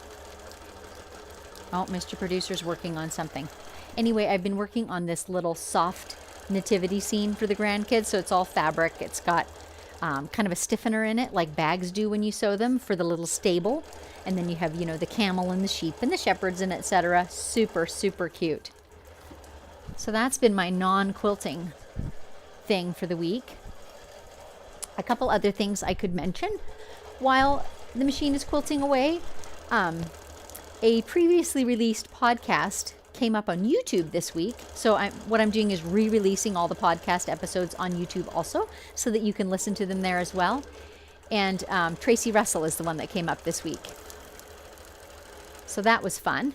So if you're interested in listening to that again or for the first time, it's always fun to hear Tracy talking about quilting. She's just a veteran quilter, just a long-time quilter, and so knowledgeable and so skillful and so warm and enthusiastic about quilting. She's wonderful. And let's see what else. Our cruise is coming up. It feels like it's getting more real. We've been putting together a booklet that's got our schedule in it and our class outlines and any workbook and doodle pages and things like that. So that's coming up in January, is the actual cruise. If you don't know the details already, you might want to look into it. It's January 18 to 25 in the Caribbean. Dave will put a link up for you, sbsexperiences.com. And the ship as a whole, like we just have a portion of it in our own conference room and so forth, but the ship as a whole is very nearly sold out. So the room prices are going way up. So now our room prices, including our conference fee, which was all the classes and a drinks package and a Wi-Fi package and etc., now costs less than a regular straight room does on the boat. So that's kind of cool. So a good deal is to be had. And we have 6 rooms left. Is that right? We have 6 rooms left. All we have left is double occupancy, though. So if you're one person wanting to go, bring along a buddy. Rope them into it, because we just have double occupancy rooms left. It's funny when you go to book them initially, and, you know, this is our first time doing a cruise, Dave and I, right? Hosting a cruise. And when you go to book them initially, you have to choose this block of rooms, and you have to say, I want X number of singles and X number of doubles and X number of suites. And how do we know, you know? So that was a bit of an estimation. and turned out more people wanted singles than we expected. So those unfortunately are sold out, but there are still some doubles left. Last weekend in Spokane, where I live, was our local quilt show. And so Sam Alberts, who's also teaching on the cruise, lives just a couple hours away from me. So she came and spent the weekend with me and the night at our house, and we got to attend that quilt show together and brainstorm some of our things for the cruise. So that was really fun. Okay. Kristen, just pulled the design up on my Q-Matic. There are 2 different cable knit patterns. One is left to right only, and the other goes back and forth. Check your file names. Thank you, Kristen. You're a lifesaver. So the short answer to this is it was indeed my error, right? So what I've loaded is a pattern that only goes left to right, left to right, left to right, which I know why she did that is because there are so many quilters who have trouble with their machines not wanting to go back and forth. And so this is a workaround for them. So now for me, I've got to make some decisions. Am I going to go ahead and process through it that way, left to right, left to right, left to right?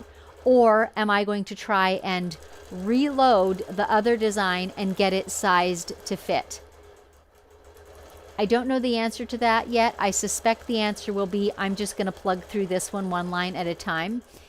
My reasoning for that is, you remember I zoomed out to make my design a little bit bigger than it was before. How would I get that perfectly exact, right?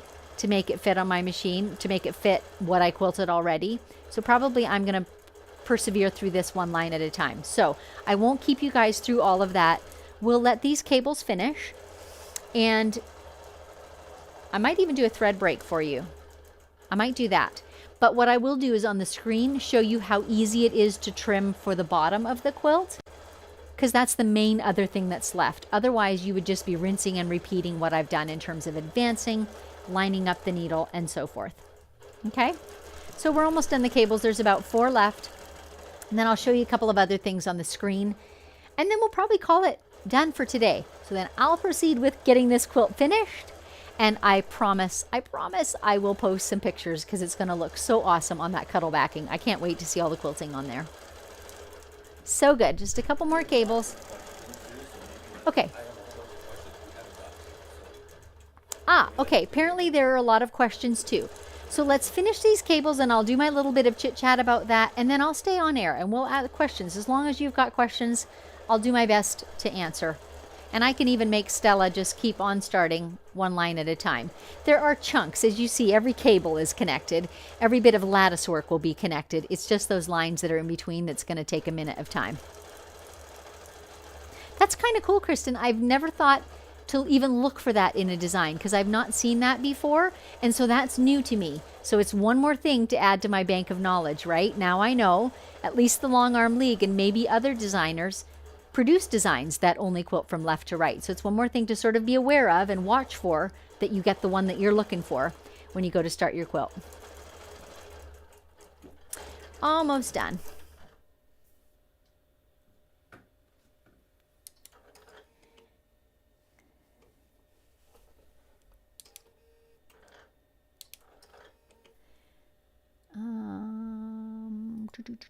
What I don't know is, because I can feel that my machine does not want to move, it is still engaged, right? Because it's going to go into that next line. So I've pulled up the bobbin thread. I've secured the stitches. I'm going to press OK, green light. And I suspect it's going to just start moving to the other end. And I'm going to quickly trim those threads and let it go. So this is what's going to happen now between each line, which is not the end of the world. It's going to take a little more time, but is definitely not the end of the world. That being the case, let's get this line started. Let's do some questions, and then we'll keep on going till we get to a decent stopping place for me to show you how to trim up the end of the quilt.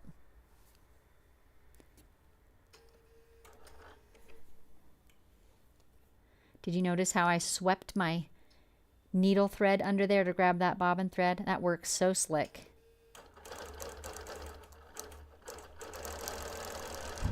There we go. Stella's buzzing along. Okay, questions?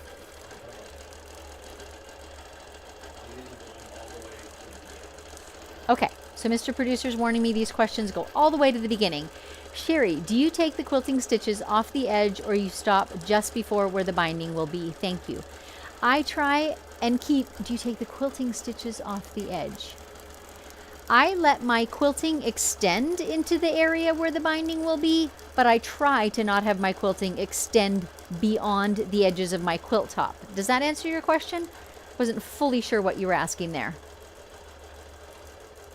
Do you want to put me up on the one camera again, Dave? Linda, I'm presently quilting orange peels on a 2.5-inch squares. Is there a thread path that you prefer for doing this? I assume then that you're free motion quilting them, Linda. There are several thread paths that will work. You know, you can do the orange peels all the way across and back, then go down and do the up parts, you know, in the next row. But whatever it is, I do try and make it happen row by row so that I don't have to backtrack or stop and start. And orange peel works really well for that, actually.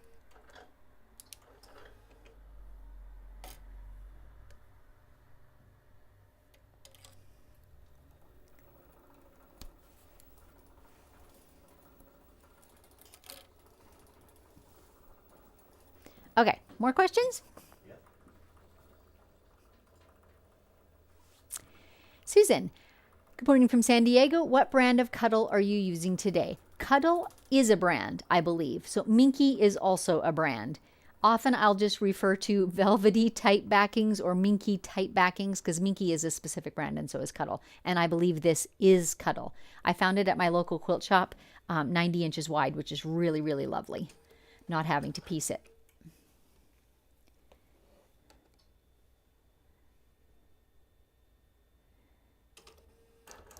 Okay, next question. Just takes a second to get the machine going. Carrie, what's the best way to purchase and try pre-wound bobbins to find out if you like them? What brands and where's a good place to purchase them? I think your most reliable source of finding them will be online or at quilt shows, either or both. Now, if you were at a quilt show, it may be that they would be offering, the machine's going to go right in front of me, it may be that they would offer you a sample of one or let you purchase in a smaller quantity because usually they come in a box. Mine from Wonderfil come in boxes of 2 dozen, so that is a lot.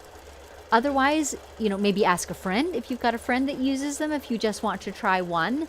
I've only used the Wonderfil Deco Bob pre-wound bobbins. So I'm not honestly familiar with the number of the different brands, and there are more. And I don't, you know, I know in my head some of the differences, you know, they're magnetic or they have a cardboard cone or whatever, but I don't have experience with them, honestly. I just have the Deco Bob ones, and I like them quite well. This is going to get really old. This is so funny. Live and learn. And this is how Susan learns. Live and on camera. There's worse ways, am I right? There's worse ways. Did you see Savannah's? Did I see Savannah's? Guessing she means which one. They come in different depths. Which bobbins? You want the M-class bobbins for sure, because that's what long arm machines take. Now, I guess maybe there are machines that don't take M-class, so I shouldn't say that blanket statement. All the machines I've ever worked on take the M-class bobbins, which is a certain roundness and a certain depth. Dawn, do you use the isocord thread when quilting on your domestic machine? I do, Dawn. Not that I would have to, but I have isocord in a lot of my favorite colors, so I tend to, yes, use the isocord thread even on my domestic, and it works beautifully, honestly.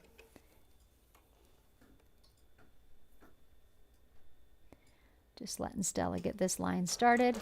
I just have to hang on to the thread tails till she gets going. Did you guys see my t-shirt, by the way? I'm sure you can't really read it. My machine is calling and I must sew. Isn't that the truth of it? This was my takeaway from the quilt show last weekend. Robin, what type of side clamps do you recommend? Let me show you mine because they're not attached and I can do that right now. We'll let Stella get past me. So these are made by the Red Snapper people who make the same, the red rods that I loaded the quilt with, and they're long and white. I have their longest variety, which is I believe 19 inches, and they do come in different lengths depending on your throat space. They snap. They have a very narrow channel with a kind of rubberized grip in it that's where your fabric goes. And I've done videos on this before because I've known lots of quilters who don't get the fabric in the right channel and then it pulls out. Mine don't ever pull out. The trick is to get the fabric in because it's such a slim channel. And then they just snap shut on your fabric. And then you attach whatever your clamp is out to the side and that pulls it. And then this just pinches open and it's a lot easier to open when there's fabric in there, like that. So I'll tell you what things I love about it in case you can't find that brand or prefer a different one. I like how long they are. I like that they clamp my whole throat space, that whole depth. And I also like, I'll show you it again while Stella's thinking. I also like when they're closed, how thin they are. Can you see that? So at the edge of my machine, it doesn't bump into them. So there are other long ones, but there are like wooden ones that are like pants hangers. I don't care for those because they're so thick and my machine bumps into them. So I like that super slim profile, which you now cannot see. See how slim that is? And I like how long they are. They put a nice even clampage on, I'm trying to get in the camera. There we are. They put a nice even clampage, you know, on the whole depth of my quilt. I like that. So before you begin the next pattern, Mr. Producer's talking to me here. I'll show you what Kristen is saying. Okay, well, let's do it now. Does Kristen have a solution for me? Your current design is 14.15 inches tall, so I think if you swap out to the non-left to right design and resize it, it will make the design the same size as your current one. Good point, Kristen, because you're right. I can actually look at my sizing that I've got existing in what I'm quilting and know precisely what that is. I'm going to write that down on a piece of paper and I'm going to give that a try. While you guys are on air, I'm going to keep on going with this one at a time till I get through this one repeat, and then I'll try that. And fingers crossed. Kristen, you're a lifesaver. Have her email you, we'll send her a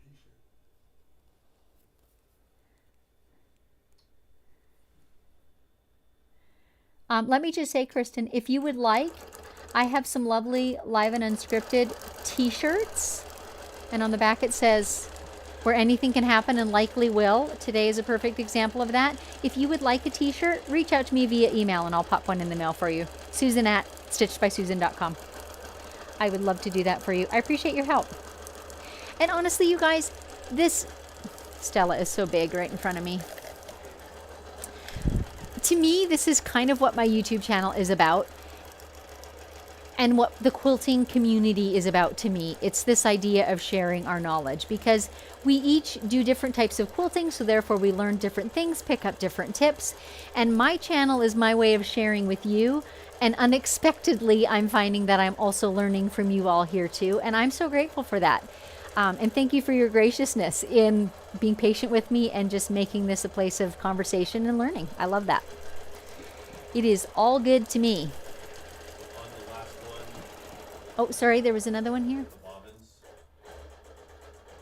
Betsy Ryan, APQS takes both L and M bobbins. So that's a really great point.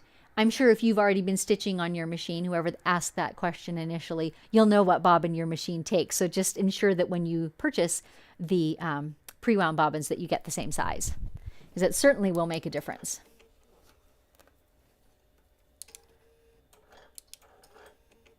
I feel like I should also offer for Kristen to like come and appear on my YouTube channel, because this would be a great way for me to learn. Or we could have a virtual quilting day together or something. I certainly acknowledge there's lots about the Q-Matic that I don't know. I tend to use my application, which is doing edge-to-edge couch quilts. So I've used quite a bit of these repeating edge-to-edge designs, but as you see today, I still came up against things I haven't done before, and I appreciate the opportunity to learn them. This is fun for me, expanding my knowledge. I'm just watching that these straight lines are nice and straight with the seam lines on my quilt, and they are pretty close. To me, that's important. So as I'm doing the advances of the quilt going forward, I will certainly be watching for that sort of thing and adjusting if I need to, in smoothing out the quilt, tugging it where needed to keep that evenness in place. That definitely matters to me, that when you do have straight lines like this, that it lines up with the piecing. Okay, do we have any more comments or questions? Lots and lots, apparently.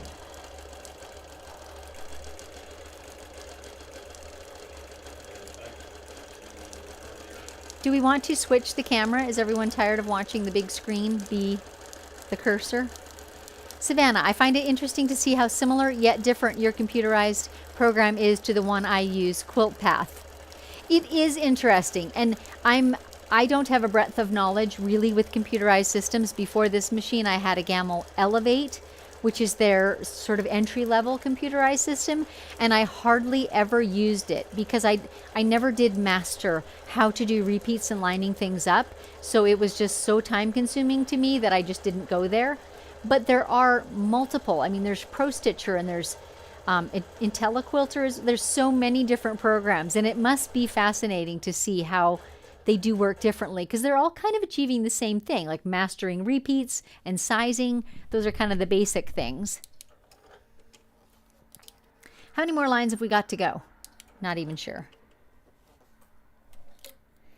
Somebody asked what happens if you just ask it to proceed. If I just tell it to, well, it's asking me to pull up the bobbin thread when I get to the far end, to the red dot end. If I just pressed go again, it would go to this end and start stitching, but that whole thread tail would still be attached. So what it's doing is treating each line separately because it's going from left to right. So at the beginning, it wants me to pull up my bobbin thread and start it off. And at the end, it wants me to pull up my bobbin thread and end it so that it can move on to the next one. So if I just press proceed, it does not just move down to the next line and start going the other way because the pattern lines aren't linked that way. The pattern is programmed to be left to right, left to right, left to right. So when I go and find the other pattern, they will be linked that way. So it will go like this with the quilting, right?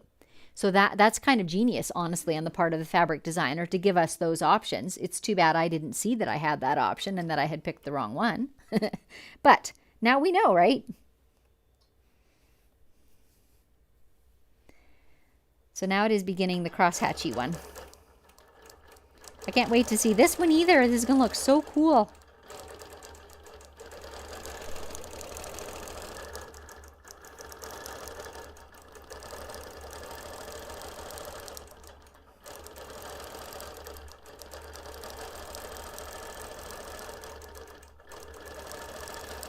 And looking at this now as it's quilting out, I feel like I could have zoomed it out even a little larger. This is closer quilting than I would have needed to have for sure. But I have learned a lot, and that's how I know. Something that a fellow quilter told me, which I've kind of taken up doing, is when I do a fairly large quilt, or just when I'm starting with a new design that I think I may use over and over again, I create it. I'm sorry? Oh, that's not going to hurt anything too much. Quilting over thread tails. When I create a large design like this one, I actually go ahead and save it, especially after I've quilted it in a sizing that I like. So in the case of this one, for example, I see that this 14.15 is a little finer than I might choose for my next quilt. So I might create a design of this cable knit pattern and size it up till it's a bit bigger and I like the size of it, and then I'll save that and I can go back and grab that for future quilts. And you saw how easy it is to trim up, right? So I can make the pattern ginormous. I can make it 100 inches by 100 inches if I want to, and just place it over top of my little lap quilt and trim the edges. But that's the only way I know of to remember that sizing, unless I write it down. If I save the design, then I know what that sizing was. And I've certainly done that for other patterns that I want to remember. Yep, this is the sizing I really like. Let's save this so I can use it again, just at the push of a button. These little cross hatches are about 3/4 of an inch. So I think if I was doing it again, I'd do it about 25% bigger. The cables could be 25% bigger. The straight lines would be 25% further apart. The cross hatch would be an inch. This is plenty fine. Okay. Okay, more questions. Mr. Producer says stop talking and get to the questions. Here I am. Stacy, so appreciate all your videos. I bought a machine a month or so ago just like yours. Awesome. You've helped me so much. I'm so glad. Carrie, my friend, puts a small zigzag in the seam allowance when she bastes the sides so that her regular foot does not catch the edge when the next pass starts. You know, that's a good point too. Certainly an option if you did not have a spoon foot. So stitching down that edge so that it can't pick up and flip back. Stacy, we've been having problems with right side of batting sagging and the design starts to come together.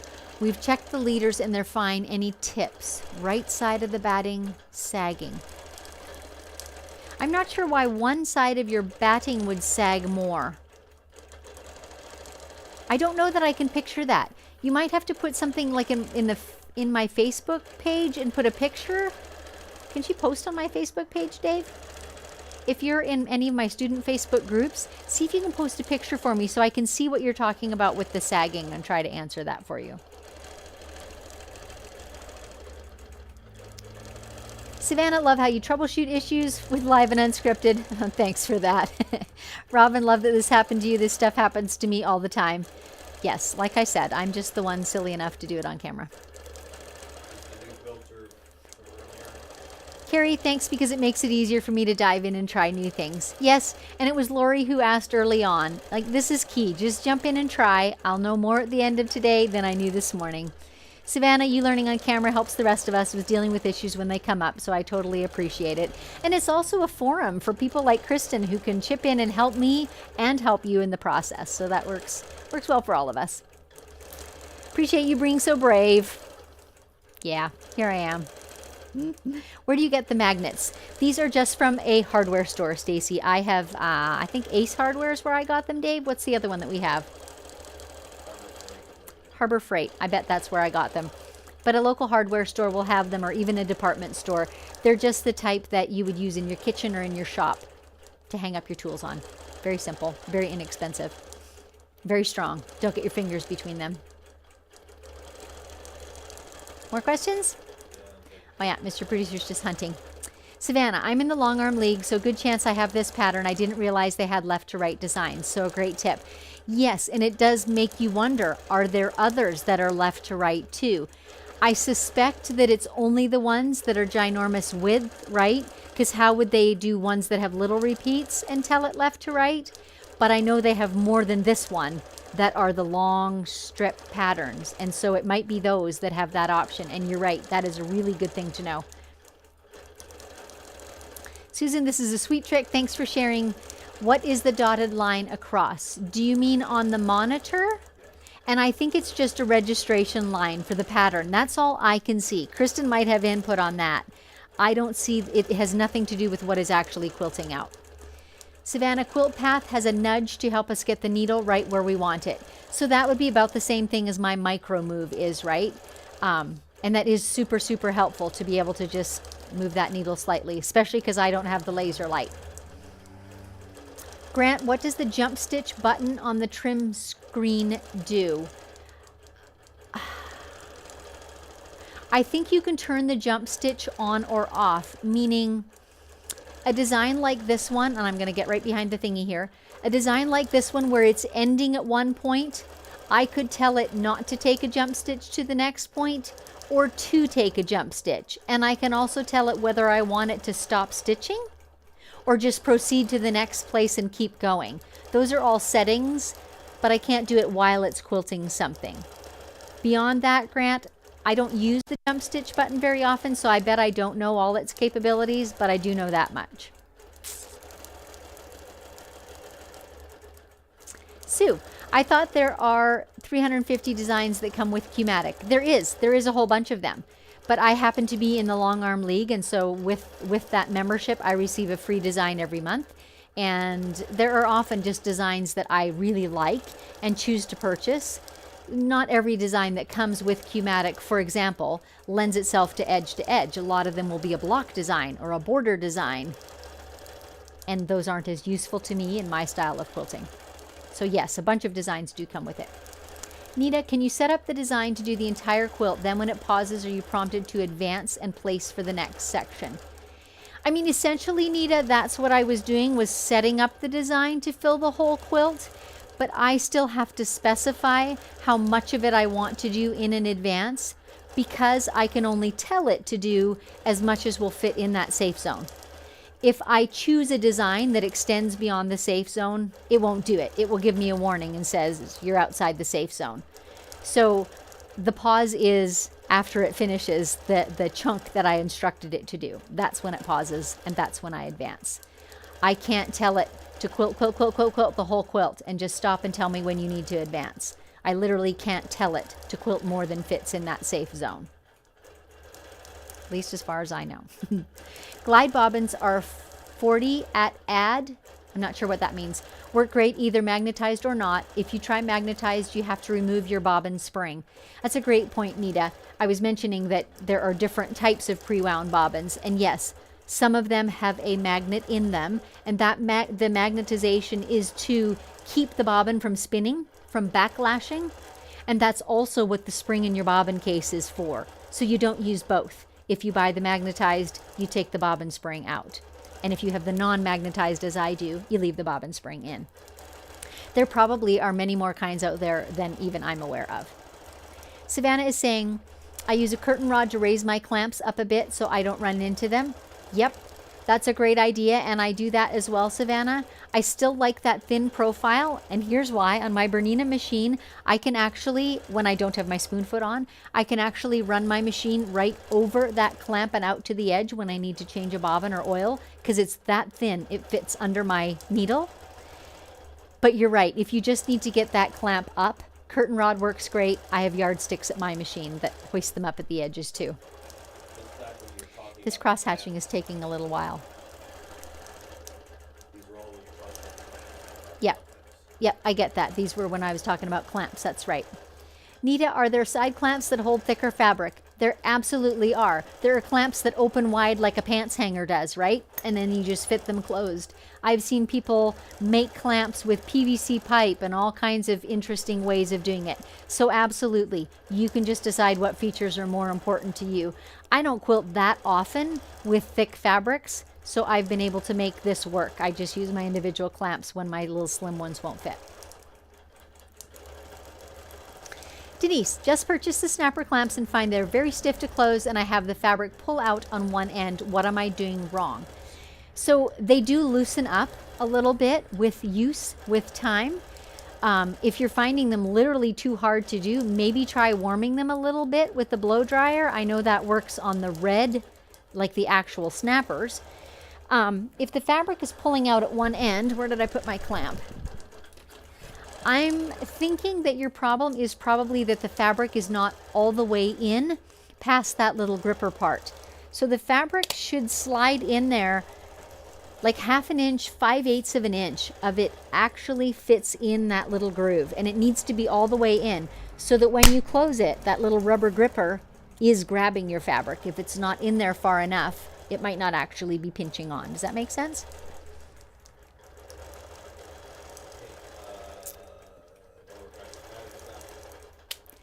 My first quilt I did on a quilt path was a small quilt that I put snowflakes on. I expected the program to know what the optimal size was. I was so wrong. Stitched from morning until bedtime that day. Yes, I have done that too. I got a design that I purchased. I wanted a lovely Christmassy design, right? So I found one that had these pine trees kind of standing in a grove, and they were all right side up. Well, I did the first tree, and I realized it was quilting all these points. And anyone who does a digital design will know that takes forever because your machine has to slow down and pause for every point. So before the first tree was done, I actually tossed that design. I thought, that's one I'll never quilt, except maybe on a pillow, right? Mr. Producer's putting a little reminder up there, and I appreciate that. If you have not already, do like and subscribe to the channel, and I'll add this extra plug today. I'm hoping to hit 20,000 subscribers today. So if you haven't already, I would love if you'd subscribe to the channel if you enjoy my freewheeling style of quilting. And Nita is saying, for the person who had the sagging batting, check that your machine is level. The person was saying that they were pretty sure their leader was straight and flat. Check that your machine is level. Good point. Good point. And I've known quilters who even like measure between their rails and all of that stuff to make sure everything is perfectly square and level, because it all does make a difference, especially it adds up one advance after another. I had to get my coffee for a sip. I'm getting very dry. All this talking. Nancy, why do you have to pin quilts facing the center on leaders? So I think you're asking, Nancy, maybe why other quilters pin with centering, because you saw that I didn't. Is that the right question? Do you want to clarify that a little bit for me? And I can talk about why I don't center. I'll start here, and then you tell me if I've answered your question fully. Most quilters will recommend that you find the center of your backing and the center of your quilt top and the center of your leaders, and that you line up those points and then work your way out toward the sides. I personally choose not to. I've been using fabric, dealing with fabric all my life, so I understand pretty well its stretchability or not, and even with something as stretchy as my Cuddle today, I have ways of dealing with that so that I don't get wonky. Therefore, I'm able to cut that huge time-saving corner of not centering. I just have a straight edge on the front to begin with, and I just put it on the leaders wherever it's most convenient for me on the long arm rail. And then I throw it over the back and make sure it's straight over the back, and then I roll it on. And then I load my batting because I can see to center it, and I load my top because I can see it, and I let it float down the front. So that's my personal method of doing it. For my style of quilts, couch quilts, it works beautifully, and it saves a ton of time. Like trying to square up a backing that is 90 inches square or 100 inches square is hard. That can take a half an hour easily, and I don't want to spend that kind of time over and over on a quilt. So if that does not answer your question, Nancy, clarify for me. More questions? What happens to the program if the thread spool runs out? Such a great question. On my Bernina, I'll get an error, like it will stop stitching and it'll say thread break on the screen, and then I simply have to realign it. Now I showed you early on, and maybe when it gets to the edge of this row I could show you again. On my Bernina system, it's as simple as starting it up again. It still thinks it's quilting that row, that design. It's still got that in its brain. I just move my machine to where I want it to begin again. Like, you guys know that when I'm splicing threads, I'll often do it over a seam allowance, so it's extra secure. And then I can tell the stitching to begin at the spot closest to the needle. So it's going to find its location in that pattern that is closest to my needle. So if I put my needle quite near to where I want it to start stitching, that's where it will start. And so I can make it overlap my stitching a little bit. I can undo some of that funky tail where it broke if I need to. Because you know how it is, if the bobbin thread runs out or the thread breaks, you can have funky tension. So I can undo to wherever I need to go, and then I put the needle where I want it to start again, and I can tell it to start there. I also have the option of telling it to start stitching exactly where it stopped, but that doesn't usually suit my purposes. I always want to back up a little bit, and I always want it to overlap a little bit. So it's just easy peasy. I just put the needle near it, and away I go. We're almost at the end of the cross hatching. Can you believe it? Savannah, how do you decide what size to make the designs? Early on, Savannah, I showed on the screen that I can view it 1-to-1, which is like life-sized. Now, depending on what you're watching on, it might not look life-sized, but on my screen, I'm actually seeing 1 inch equals 1 inch. So that's how I like to view them. Of course, you can't see the whole repeat, obviously. You're just seeing a little area, but you get a sense of how close the quilting is. And I did do that with this one this morning, but of course, because I'm just looking at a small screen, it looked good to me. But now I find that in practice, I wish I had made it a little more spaced out. So there's that. Do we want to look at the screen again, Dave? And I'll show that for a sec. Yep, right there. Okay, 2 seconds while I close this off.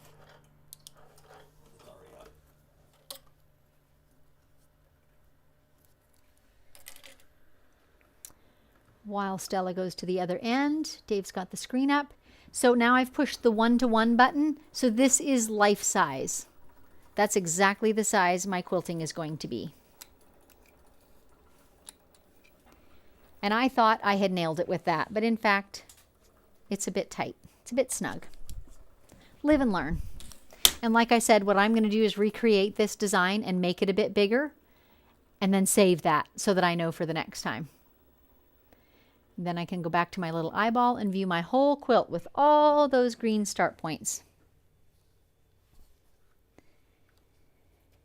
I'm just wondering, I wanted to show you guys how to end the design, but I don't think that I can do that while I'm in the middle of carrying out these designs. So I think I might have to save that for another design, you guys. Let me see if I can show it on the screen while it's quilting. I cannot. That's what I was afraid of. Okay, I'm going to get back on the screen for a minute. You going to put me back on camera for a sec? There we are. Okay, you guys, this has been an unplanned day. They are live. They are unscripted. Stella's working her way in front of me. I think I'm going to call it for today. I wanted to show you how easy it is to trim off the bottom end of the quilt, but I can't show you that tool while I'm in the middle of quilting out this big design. So we're going to have to leave that one off for today. All that means is I'll do another Q-Matic episode here soon so that I can show that, because it is really, really easy. Now, some of you, like Savannah, may have a different program and it may have different options, but I happen to know that the BERNINA does give us the option of basically an angled line on the bottom of the quilt. So you can say, I want this to be my bottom on the left and this to be my bottom on the right, and it will do that alignment for you automatically. Now, your quilt is never this drastic, but say you've got a 1/4 inch of outage, it's really easy to accommodate that and still fill it all with quilting really nicely. So, do we have any other more pressing questions, Mr. Producer, before we go? Okay, I'm going to comment on a few more things. Like, if you have enjoyed this, give it a thumbs up. I sure appreciate that. And if you're not already a subscriber, would you consider doing that today? I'm trying to hit that 20,000 number today, which is pretty exciting for me. It's not a big number, but it's pretty exciting for me. And I think I need like 79 more. So that would be lovely. Remember that our cruise is coming up in January and that the ticket prices are really, really good, and there are only 6 rooms left. They are double occupancy, and so bring a friend. They don't have to be a quilter. There is a discount for non-quilters if they choose to not have that conference fee. So that's all detailed on the website. I won't go into it in depth here, but it's going to be a fun cruise. It's all about machine quilting. Obviously, I'm there, Beth Ann Nemesh, Sam Alberts. Together, we bring a pretty broad experience of machine quilting. So it'll be really fun to hang out together on that cruise. And another huge thank you to Mr. Producer. He's been a trooper today, bouncing back and forth between all these cameras and screens. So applause for Dave. Nice little thumbs up for him. And big thanks to Dan again for the music that he lets us use throughout the show. We do love that a lot. So that said, you guys, there's a good possibility that I'll be back on air next Friday because I'm home for a couple of weeks. Can you believe it? So we'll see what it brings. Sign up for my newsletter if you want to know what shows are coming up next. I try to send out a newsletter usually Wednesday before these live and unscripted with a picture of what I'm working on and some of the details of what the areas of interest are, so you can know if it's a show you want to catch or not. So sign up for my newsletter to grab that one. And with that said, thanks so much for joining me. It's been another fun day quilting together, and I will catch you next time.